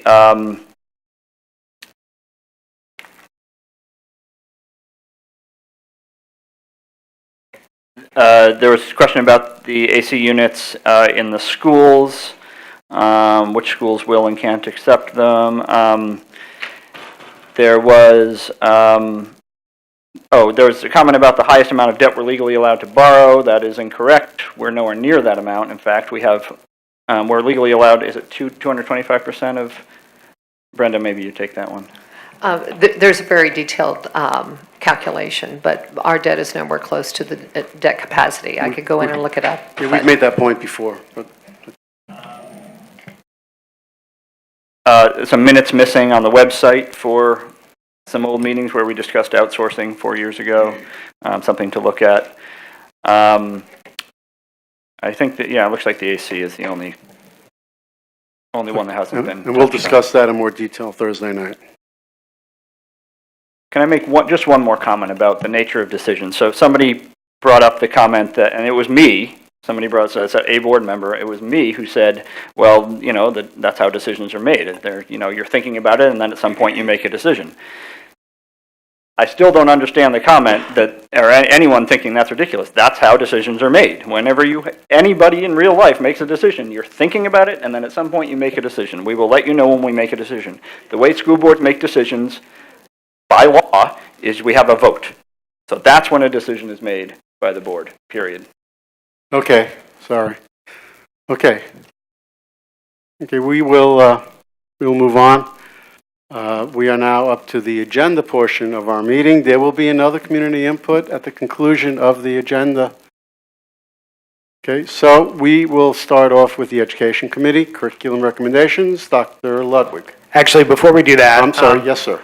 We've had a very patient person in the audience tonight that I would like to recognize while it's still the 17th of September, and that would be Sarah Feather. Sarah Feather is coming back to the School District of Upper Dublin by way of the Hatboro Horsham School District to serve as a supervisor of special education. Ian Sandberg left us over the summer to move on to the Cheltenham School District, and after a multi-round, multi-level interview process, we are very happy to bring forth our recommendation for Sarah Feather to join us back as a supervisor of special education. So when we get to the personnel section of tonight's agenda, I'm asking that the board please consider thoughtfully Sarah's appointment.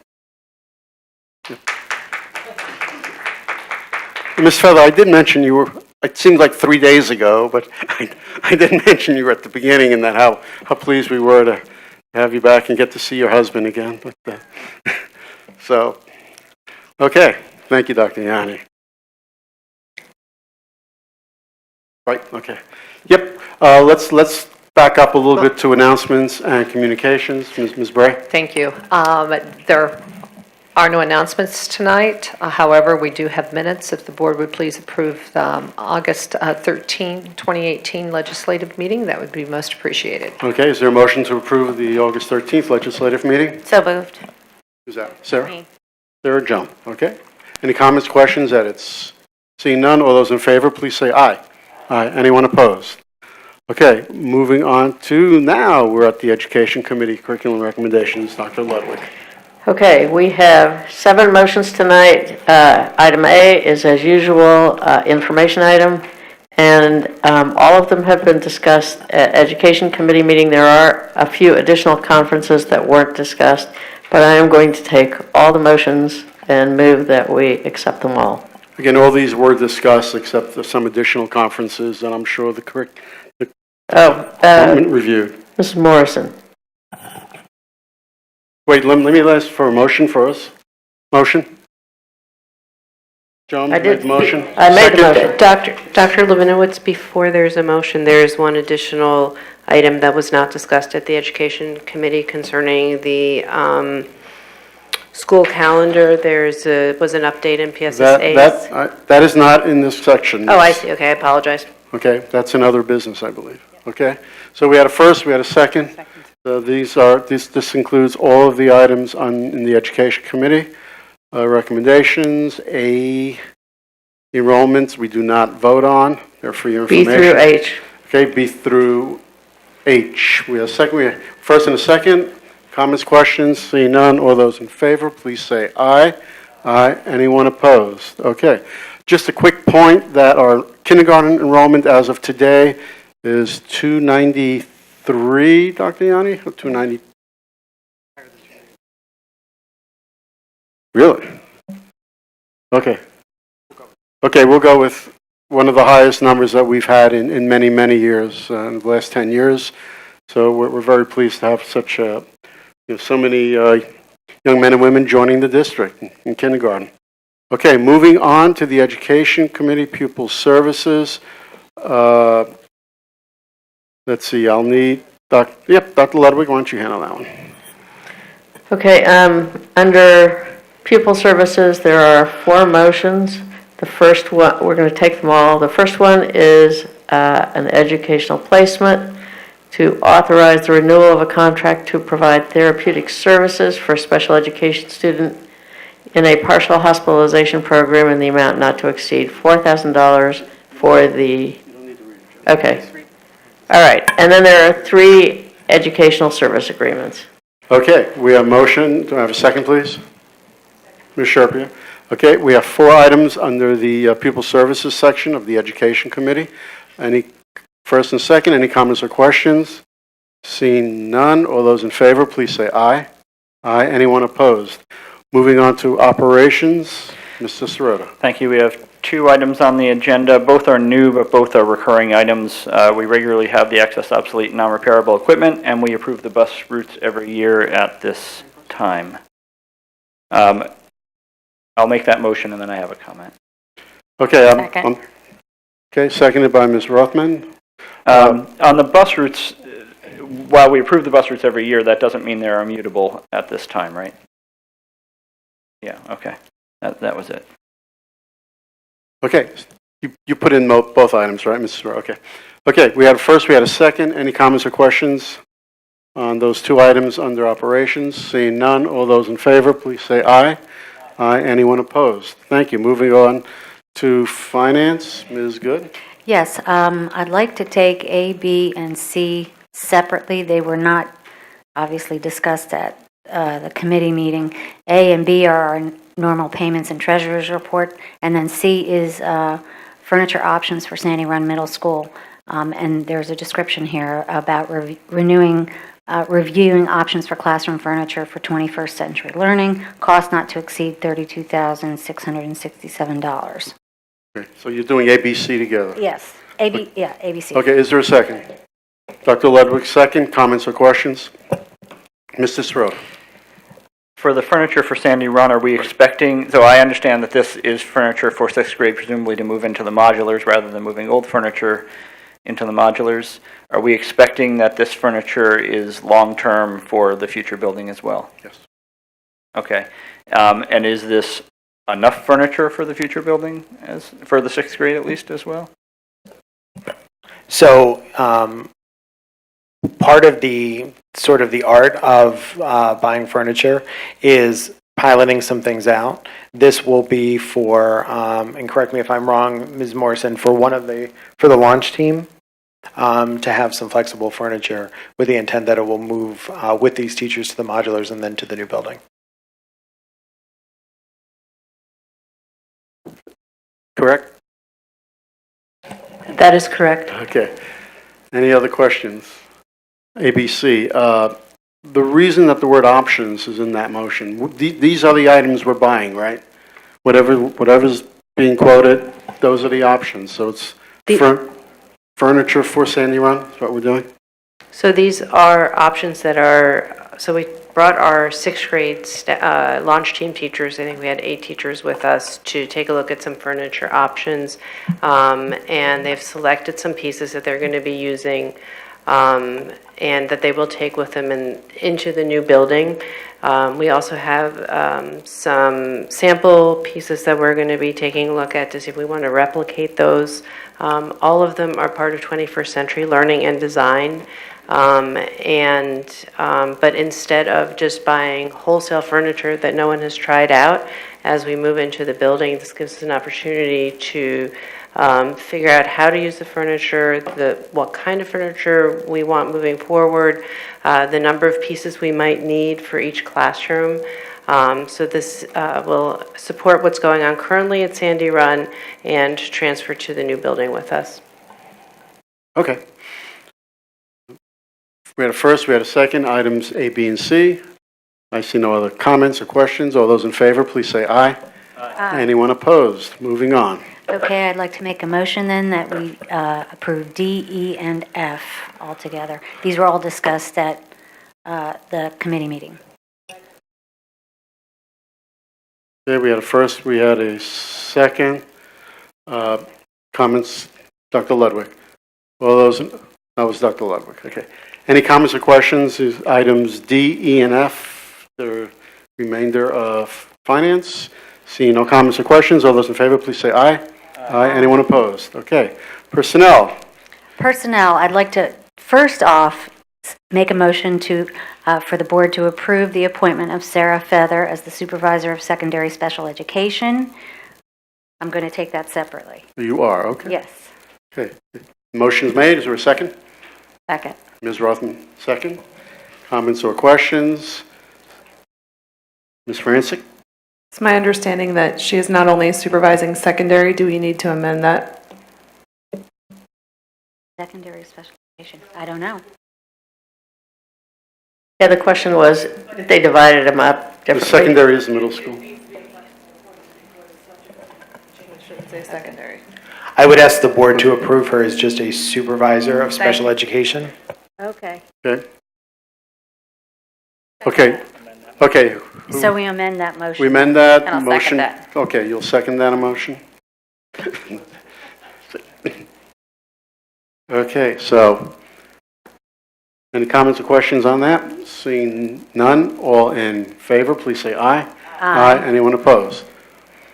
Ms. Feather, you've been here for 3 days. Yeah, exactly. Is there anything you'd like to say? Any comments? Any comments? I don't really need the. You need the microphone because we are live, recording live. I really appreciate being back here this evening and part of the extensive discussion and getting to know the community on another side. But I just thank you for this opportunity. I'm excited to be back in district, and I'm really looking forward to being part of that team and building educational programs for all students. So thanks for this appointment. Appreciate it. Thank you and welcome back. Welcome back. Are you sure? Thank you so much for coming back. Okay, moving on. Ms. Okay, Good. so then I would like to make a motion that we approve the balance of the personnel report, which is the rest of item A, B, C, D, E, and F. These were all discussed in executive session. Second. Okay, we can do the remainder personnel report and everything else in your section, A through F. Okay, is there a second? There was. I didn't hear it. Ms. Rothman. Okay, comments or questions? Excuse me, one correction actually on the report. The curriculum support leaders, we mistakenly listed Davida Hennigan. It actually should be Jackie Bald. We'll make that correction. Davida is no longer in special education as a curriculum leader. She needs to be. So instead of Davida Hennigan being a curriculum support leader as Sandy Run, it'll be actually Jackie Bald. Okay, so we can The first amend that. amendment? Yeah. Okay, and Ms. Rothman, you're good with that too? Okay, we're good. Okay, as amended, all those in favor of the personnel report, please say aye. Aye. Anyone opposed? Okay, I just want to make a quick comment because it is getting late. We're very, very pleased that we reached a settlement with our DESPA staff. I think everyone on the board recognizes the critical role or roles that they all play in this district and how without them where we would be. So we're looking forward to 4 years working very closely with them, and many of them are our neighbors, and I think this is a very good contract for both us and for them. So I'm glad that we were able to reach a very positive conclusion. Okay. Did I vote? Okay. Moving on to policy, Ms. Rothman. Thanks. We have a number of policies for second reading tonight and adoption. 212, 213, 217, 218, and 807. We also have administrative regulations for approval tonight, 212, 213, 217, and 218, as well as a number of policies for first reading. 249, 605, 607, 608, 615, 619, 620, and 625. I move to. Okay. Is there a second? Second. Mr. Sirota. Okay, so we have second readings, we have some ARs, and a number of first readings. Any comments or questions? Seeing none, all those in favor, please say aye. Aye. Anyone opposed? Okay. Under other business, I'll ask Ms. Sherpia to do the first one, and then Dr. Ludwig to do the last two. All right. On Thursday, September 13th, the EAC approved 2 reports. One is later start times, and the other one is an investigation of the use of student feedback, looking at teacher evaluation and student voice. Both reports I would like to bring to the board. There are 2 other reports that will probably follow in October because there are some final details to be fixed. Okay, so the motion is to accept these reports? So it really Dr. needs to Ludwig? be amended. So I do the second first. Because the best practices for teaching spelling is not included, should not be included. Correct, yeah. Okay. And then I'll second it. I don't see the spelling one, but, It's in the recommended action. It's in the recommended action. oh, okay. yeah. Okay, thank you. Okay, so there's an amendment? Okay, and both first and second are okay with the amended motion? Okay, all those, we'll do A alone on other business, although, any other comments or questions? See none, all those in favor, please say aye. Aye. Anyone opposed? Okay, next, let's do the 2 items separately. Okay, the next item is to approve a change in the 2018-19 district calendar due to a change in the PSA testing window since the approval of the calendar last fall. And once there's a second, if Mrs. Morrison wants to speak. Second. Okay, if we had a first, we had a second. Comments or questions? Any additional backup we need? It is what it is. Okay. All those in, any other comments or questions on this? Seeing none, all those in favor, please say aye. Aye. Anyone opposed? Okay. The last item on the other business. Okay, the last item is, it is recommended that the Board of School Directors authorize the superintendent to execute the consent decree to resolve the litigation pending in federal court, civil action number 17 2019-4328 in substantially the form presented to the board and in the form recommended by the magistrate, judge, and solicitor. This consent decree involves the litigation regarding, okay, that's enough. Okay, that's it. Okay, is there a second? Ms. Francis. Okay, comments or questions on this item? Seeing none, all those in favor, please say aye. Aye. Anyone opposed? Okay, we will quickly go through liaison committee reports. Montgomery County IU, Dr. Ludwig. There was a meeting in August, on August 22nd. The next meeting is September 26th, and there's nothing of particular note to report. Okay, legislative committee, Ms. Rothman. We have a meeting tomorrow night. Okay. Eastern Center for Arts and Technology, we welcomed Dr. Volkman from PDE on Friday, who visited Eastern, and we shared with him some of our programs over there. I was fortunate enough to be there also to speak with him and discuss the continuing importance that career and technical education should play in today's world. Moving on to the excellence and equity, Dr. Kim is not here tonight. Anything, Ms. Morrison, on equity and excellence that should be brought to our attention? Not this evening. Thank you. Moving on to Educational Advisory Committee, Ms. Sherpier. The EAC will be meeting October 3rd, and they will be selecting the topics for research for the next year. Okay. Pennsylvania School Boards, nothing to report. We've been getting regular correspondence from them. The leadership conference is coming up next month. PTA, PTO, Ms. Francis? Yes, I'm intending to attend at least one meeting of all the first meetings. I was unable to make Maple Glens due to it being during the day, but I do thank Dr. Yarani for attending. And I'm sent out a request to members of the board to also share and be attending when they can. And additionally, I'm meeting with Dr. Yanni tomorrow, so we're going to have some more information about the joint PTO-PTA leadership meetings upcoming for the year. Township, Mr. Rowski? We did not meet last month. We should be meeting in October. In October, end of October is what I'm hearing. Okay, Upper Dublin Education Foundation, Ms. Good? Yes, we're excited to get back in the saddle again. Our first meeting of the school year is next Tuesday, the 25th. Okay, moving on to the solicitor's report. Mr. Roos? Thank you. Two executive sessions to announce September 7th, discuss litigation, the matter that was approved earlier tonight on the Sandy Run Middle School litigation, and also personnel items that were on tonight's agenda.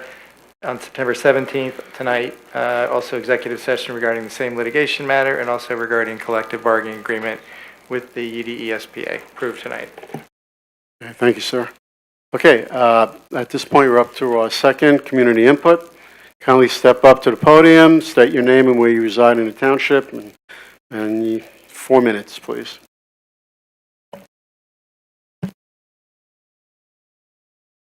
Comment, Mr. Lynn from Fort Washington Village. I'd just like to respond to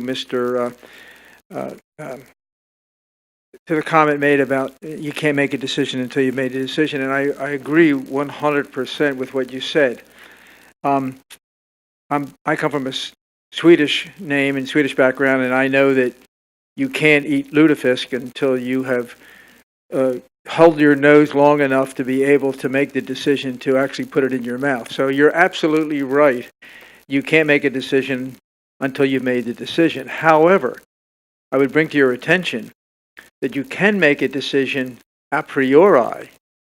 You don't have to wait until it's, to use the Greek term, a posteriori. Until you can make a decision knowing fully well before you even have made it that you're basing your decision on known facts that you can understand without having to have a deductive experience. That's called deduction, would be a deductive experience, or an intuitive, inductive experience would be a posteriori. Now, all you have to do to think about the field of dreams is visualize what it's going to look, a parking lot is going to look like in the middle of our township, and you can make an immediate decision truthfully based on the fact that you can visualize exactly what it's going to look like. And the people that spoke tonight have done that. They've made a decision a priori. They know what it's going to look like, and I think you folks know what it's going to look like, and it's going to look like hell. So please understand that a decision can be made immediately. It doesn't have to go a posteriori. So let's not have to go to that direction, and I would urge you, think about what it's going to look like. Now, you've talked about making the decision.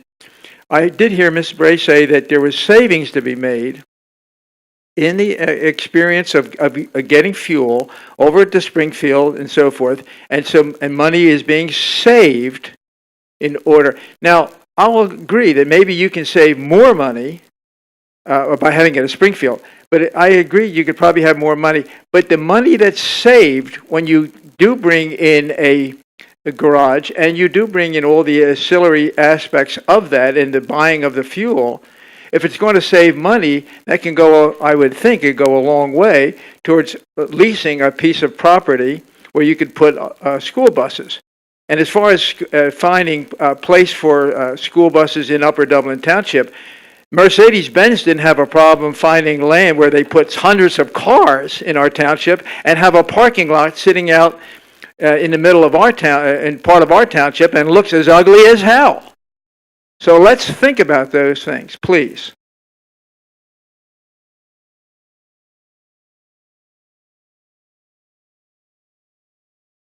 Hi, Danielle Lee again. While I was waiting, I actually downloaded the meeting minutes or the plans that Dewey presented during July 19th meeting, and I was actually really shocked to see that the site plan that they presented was beyond the level of feasibility study. Mark, I understand where the idea came from, but I would like to just stress that it is not, at this point, not good enough to just test that one option as a good idea or bad idea, but what we're asking is a feasibility study to look at various options and sites and to test those sites against the requirements of the space and to discuss pros and cons, not just financial, but most importantly on the community that's surrounding that area. And one thing I would like to just mention is that during the board's feedback or questions, I was really hurt by the lack of empathy. Karen did a lot of research and spoke about the health impact on the exhaust, diesel fumes, and things like that. But the questions and the feedback that I heard tonight from y'all was about cost and history and things like that. Mrs. Rothman, as a parent of Fort Washington Elementary School, it's not that we're expecting you to champion our cause or opposition, but just a simple recognition as a parent, as a human being, that yes, we understand your concerns. Just a kind word like that would go a long way to diminish this animosity between the board and the community. And I was really hurt and shocked to see that there was no such expression of decency. And another thing that I would like to mention is I was part of the Sandy Run Middle School Project Review Committee. From day one, I asked for a long-term capital plan. Every time I stood at this podium before tonight, I mentioned that. Last time I mentioned it, someone asked me, could you share a master plan or long-term plan that the School District of Philadelphia had done? I wish I could have shared that, except it was not public information. But a year, more than a year has gone by, and I have not seen any effort to engage a professional firm to help you, the board, the school district, to do that. And I don't know how many times different people have to stand here and ask for that. I don't know who said it, but someone mentioned that our concerns are not falling on deaf ears. Then show us. Please convince us. you respond with empathy or with interest, and you affirm when I say these things. But I look at your actions. There are no follow-up. That's why I stand here tonight again asking, do you see the big picture? As a township, as a school district, do we have goals to develop this comprehensive plan from? Then please tell us and show us, share with us, so that we don't have to come back here with hurt and pain and animosity. That's all we're asking for.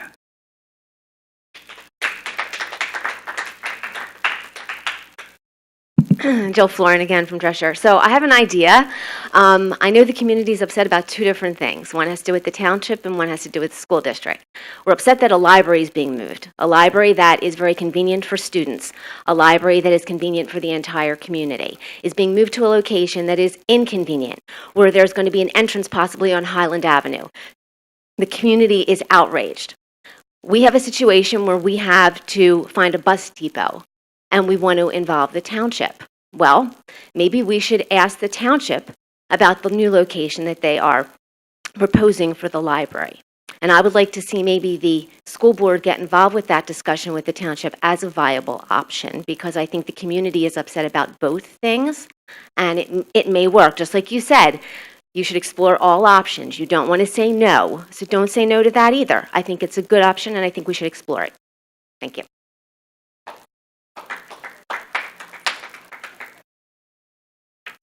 Hi, my name is Veronica Lambert. I'm in Fort Washington, and I have a second grader at Fort Washington Elementary. I wasn't planning on coming up to speak because it's not one of my favorite things to do is public speaking, but I feel like it's important. What really brought me up here was my reaction to the private school parents. And my child doesn't go there, but their stories really astounded me. I couldn't believe that children were on the bus for an hour and a half, that they were transitioning at the age of 5 and 6, and that they weren't getting to school on time. These are really important things, especially the first week of school. It's amazing. And I don't want to pass blame on Mr. Chris. Seems like he might be in over his head or he doesn't have the resources or whatever the case may be. But the situation is not acceptable. I would be in a much furious mood than they were. They were very respectful.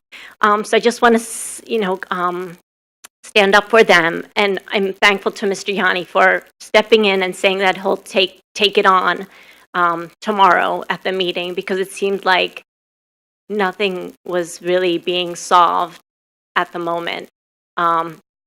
So I'm glad that's moving forward. As far as Field of Dreams, I went back there today to kind of get a sense of the space. I guess my position is I'm still learning exactly, being new to the community, just 2 years in, trying to get a sense of how everything's working. There's definitely a strong opposition to bringing the bus depot into this space. And I feel like seeing the letter, I feel like the school board is moving very quickly, hiring an architect, maybe jumping the gun on this. I would also like to see more space being evaluated as an option for the depot. I am on an assistant coach for the Upper Dublin Soccer Club, and I get emails about what fields are available and what fields students cannot play on. I don't know how the decisions are made, but it's always all fields are closed except Field of Dreams, and then the coaches have to divvy it up. So it really speaks to how much this field is used, I think.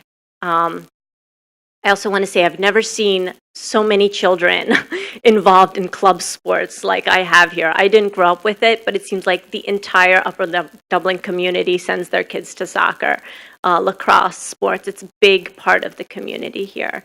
So I'd like to see the fields stay. I'm not going to echo all the parents, but I am in agreement with everyone about the Field of Dreams. The other topic was the heat and air conditioning in the schools and water. These I would like the board to prioritize for the schools, especially in the schools that don't have it. Thank you.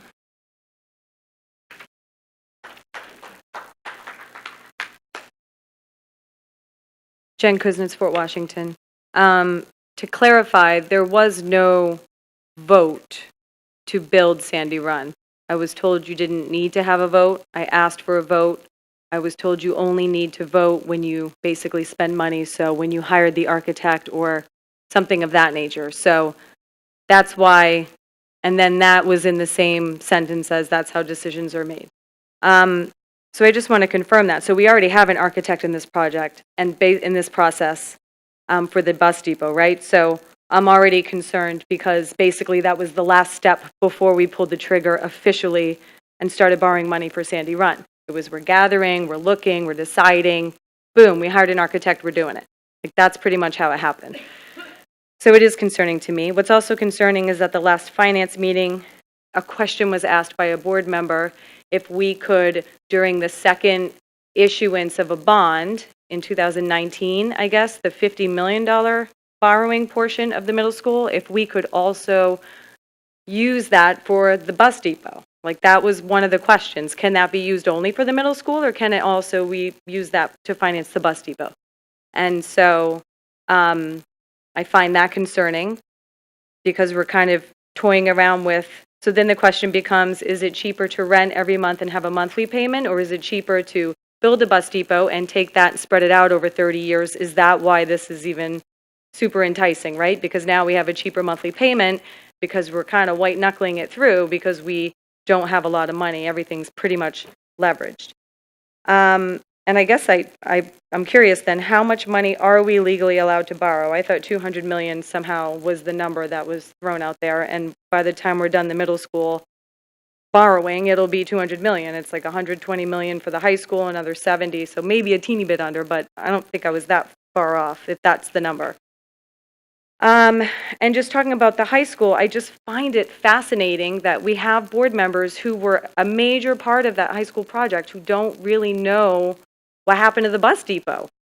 And just looking forward to building another another building, how we haven't pulled those boxes out and gone through things to see what was good, what was bad, which vendors we had issues with. I know geothermal, I don't know if that worked out all that well for us. I know we've replaced a lot of heating units. I know we've had issues with things, so I don't understand how we're not pouring over and learning from that last build on how to move forward. I do that with every project I do. With every flip I do, I look and see how the last one went and try to move forward and improve it. So I don't understand how we don't have that information at the ready.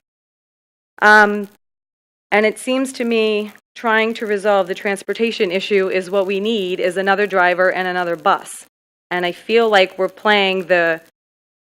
trying our best to play with, not a full deck of cards at this point. And I think that we need to really realize when we take on these big projects that we need, that there are so many other needs that then get pushed by the wayside, like maybe the extra bus for these students, and now we've got 5-year-olds standing on platforms by themselves, or we lose our math aides at all the elementary schools because we have to shuffle and we need an extra full-time position here or there, and we got to rob Peters to pay Paul, was a comment one time about taking, staff from detracking co-teachers and trying to move them down the elementary level because of this gifted student or the special ed department. There's all these just different conversations when you come to all these meetings, and it just doesn't seem like we're really doing a good job budgeting and managing our money.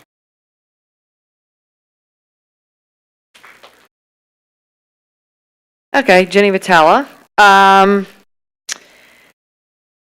Things I didn't get to the first time. I think that the township, and I think it'd be great the township and district work together, but on saving potential sports fields and open space, not developing it into bus depots and unsightly locations.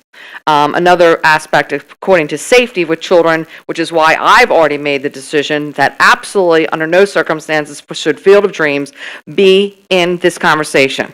Absolutely not. The answer is no. Matter of fact, the township should move all that junk that's back there and move it down to the industrial park. And yes, anybody's in the township, for as long as I have, we call it the industrial park, which was funny tonight. The community came together and saved 8 acres over at Fort Washington Swim Club. And those students from Fort Washington Elementary School walk past what would be the entrance onto Highland Avenue, that all those buses, they walk across that. All those walkers, Van Zant, that whole neighborhood no longer gets a bus anymore this year. That was new. They are all walkers, okay? So we have walkers going up and across. They already have a sign that says, be careful of the walkers or the traffic, and that's for like the 1 or 2 police cars that are trying to pull over the people that are speeding up and down the streets at all times. Again, how can we say borrowing $70 million is something we can afford? I can't say it enough. We can't afford another bus. We had to beg, borrow, and steal to get water filters in the buildings 4 days before school. We still haven't gotten air conditioning in the buildings. The fact that we don't have air conditioning in these buildings, they should have been air conditioned 20 years ago. When my parents, on their house, when I grew up, we got central air conditioning, when that became the thing to do, that everyone was getting central air conditioning. And back in the olden days, you could keep windows and doors open because there was no safety concerns. There was a lot more cross breeze than we have now. That's one part. We're all like, sardines in a can now. I was at Sandy Run Middle School for an assembly that the PTO hosted for a musician. It was fantastic. We had 3 assemblies with 300+ people in the auditorium, and we had 2 box fans. Now, if anybody knows Sandy Run Middle School, the auditorium is enclosed, not one window, barely a door to the outside. It was so hot and uncomfortable, and the fact that we don't have at least industrial-sized fans in that room is it is mind-blowing. That there's no excuse. And then we had 200+ kids dancing for 2 hours in the cafeteria, and our 2 fans were there. One looks older than me, and with dust and everything else on, and the other one's in the other corner. But we had to keep the doors shut because of the bee problem. Okay, so there's problems constantly. Yeah, we got to be ready for a rainy day. We got to be able to afford these things. We got to be able to take care of our buildings, and we don't necessarily have the money to do that. Sorry, I'm pausing. That was my rest of my first one. We hear tonight we are premature. How do we not premature, and a decision hasn't been made? It's early in the process, and I feel like it's deja vu. We heard this a year ago about Sandy Run, and it is really frightening to hear that. When you hire an architect, when we see a plan, and that's the discussion, that's the only property we're analyzing, the decision's really close. And the reason why it is important to know the history is because we learn from knowing the history. I am flabbergasted that we don't know the history of that building and what happened to Bus Depot. And if it was the township that stopped us from building it, then why are we about to do what they want us to do over here, supposedly? And my last thing, I have to say that Lock Ash Fields have been around for as long as I've been living in this township, which is 49 years. I know they've been there because I played Upper Dublin Juniors Athletic Association softball on those fields. So those Lock Ash Fields, not the Field of Dreams field, but the Lock Ash Fields have been there between the high school and the elementary school for 49 at least years. Thank you. Anyone else? Closed community input, responses, any comments from the board? Dr. Yanni? I just want to make one comment, and it's in response to something Mrs. Taylor said, and I'm not sure if Mrs. Taylor is still here. Mrs. Taylor, I want you to know that one of the things that you can count on, you made a comment about sometimes people from the other side of the tracks. One of the things that I think I want to really emphasize is we're going to make sure that all kids matter, and it doesn't matter what neighborhood you're from, and it doesn't matter what school you're from, what your parents do for a living, or how much money is or isn't in the bank. We'll make sure that all kids are taken care of. I just wanted to share that commitment with you. Okay. Any comments from the board on anything on this side? Joan, Amy? Okay. Sarah, anything? Vanessa? Stan? I did entertain the idea of putting the bus depot down where the new library is. I did speak to a couple of commissioners about that, so there is dialogue going on. It's a long-term process. They're still gathering their data on the use of that property, so it takes a little time. And we really didn't make a decision on building the bus depot at the Field of Dreams. We're just gathering data. That was the most obvious choice because we, as Dr. Yanni said, we own the land. Look, we listened to the community. We did not make a decision. Okay, Mark? I'll try and keep it shorter. I apologize for last time. I'm glad you clarified, Jen, that the decision isn't made until it's a decision, where you got that. I understand it a lot better now. I just have not understood the point before. So I get it now. And it looks like, we're following a similar process to Sandy Run, so it looks like we've made a decision. I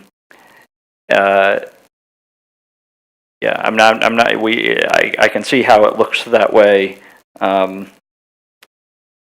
All I can say is I haven't made a decision. It's certainly not clear to me. Although it's not clear to me at all, several people have said it will be ugly. That's not clear to me at all. To me, it backs up to 309. It's between, already industrial-ish site, and, you can't even really see it from anywhere. There's a little bit of space on Fort Washington where you can see. There's a little bit of space on Highland where you can see down the driveway, or from Lock House where you can see down the driveway, but it can be all protected by, to me, it's not obvious that it will be ugly. So I appreciate that other people have made that decision and feel that it will inevitably be ugly. To me, that's not inevitable. And I certainly don't want it to be ugly either. But that's not, there's a lot of factors that have to go into the decision. I am not prepared to make that decision yet.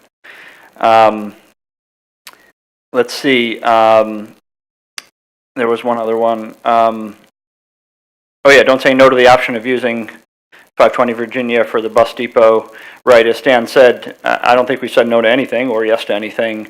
I'd be surprised if the township were genuinely interested in that idea, but I don't want to speak for them. But I would be surprised. I think there are other locations they'd love us to purchase and use for this. But, it's easy for them to spend our money. Let's see. And the last thing I want to say on the long-term capital plan, following Danielle Lee's comment, engage a professional firm to help with it. Has that been considered? We've been asking for this for a long time. I know it just doesn't seem to ever bubble to the top of the priority list. And we really do need it. Is outsourcing or hiring a consultant to help us with that a viable option, and has it been considered? Okay. Any other comments from the board or superintendent? Well, I'd like to hear an answer from the administration. It has not been considered to date. Any other comments? Okay, just to bring your attention, our upcoming meetings, operations and finance will be Thursday, policy on Monday, September 24th. Our education committee is October 1st, and our next legislative meeting is October 8th. Is there a motion to adjourn? Well, before we adjourn, I was made aware that we had a technical malfunction tonight, and so one of the things that I'm going to be asking is that I've gotten most of the names of everyone that has spoken tonight, and so what we will do is we will put a synopsis up of the various comments that were spoken tonight, and I apologize for that. Okay, any other comments? Mr. Rofsky. Yeah, I had the pleasure of attending this spectacle of sound with Sarah was there, and Keisha was there, and Amy was there, and at the end when we gave the trophies, we were partnered with a band member of our band. I was partnered with a gentleman named Sean McBrien. I had some small talk with him. He asked him how long he played his bass trombone or bass saxophone, and I was just so impressed with his answers. I said, "What are you, a senior?" And I was amazed that the boy was in 8th grade, and he was playing on a Saturday night at the marching band. I was so proud to be a school director. I was. Thank you. Okay. Motion to adjourn. Second? Mr. Swartt, okay. All those in favor, please say aye. Aye. Anyone opposed? Okay, good night.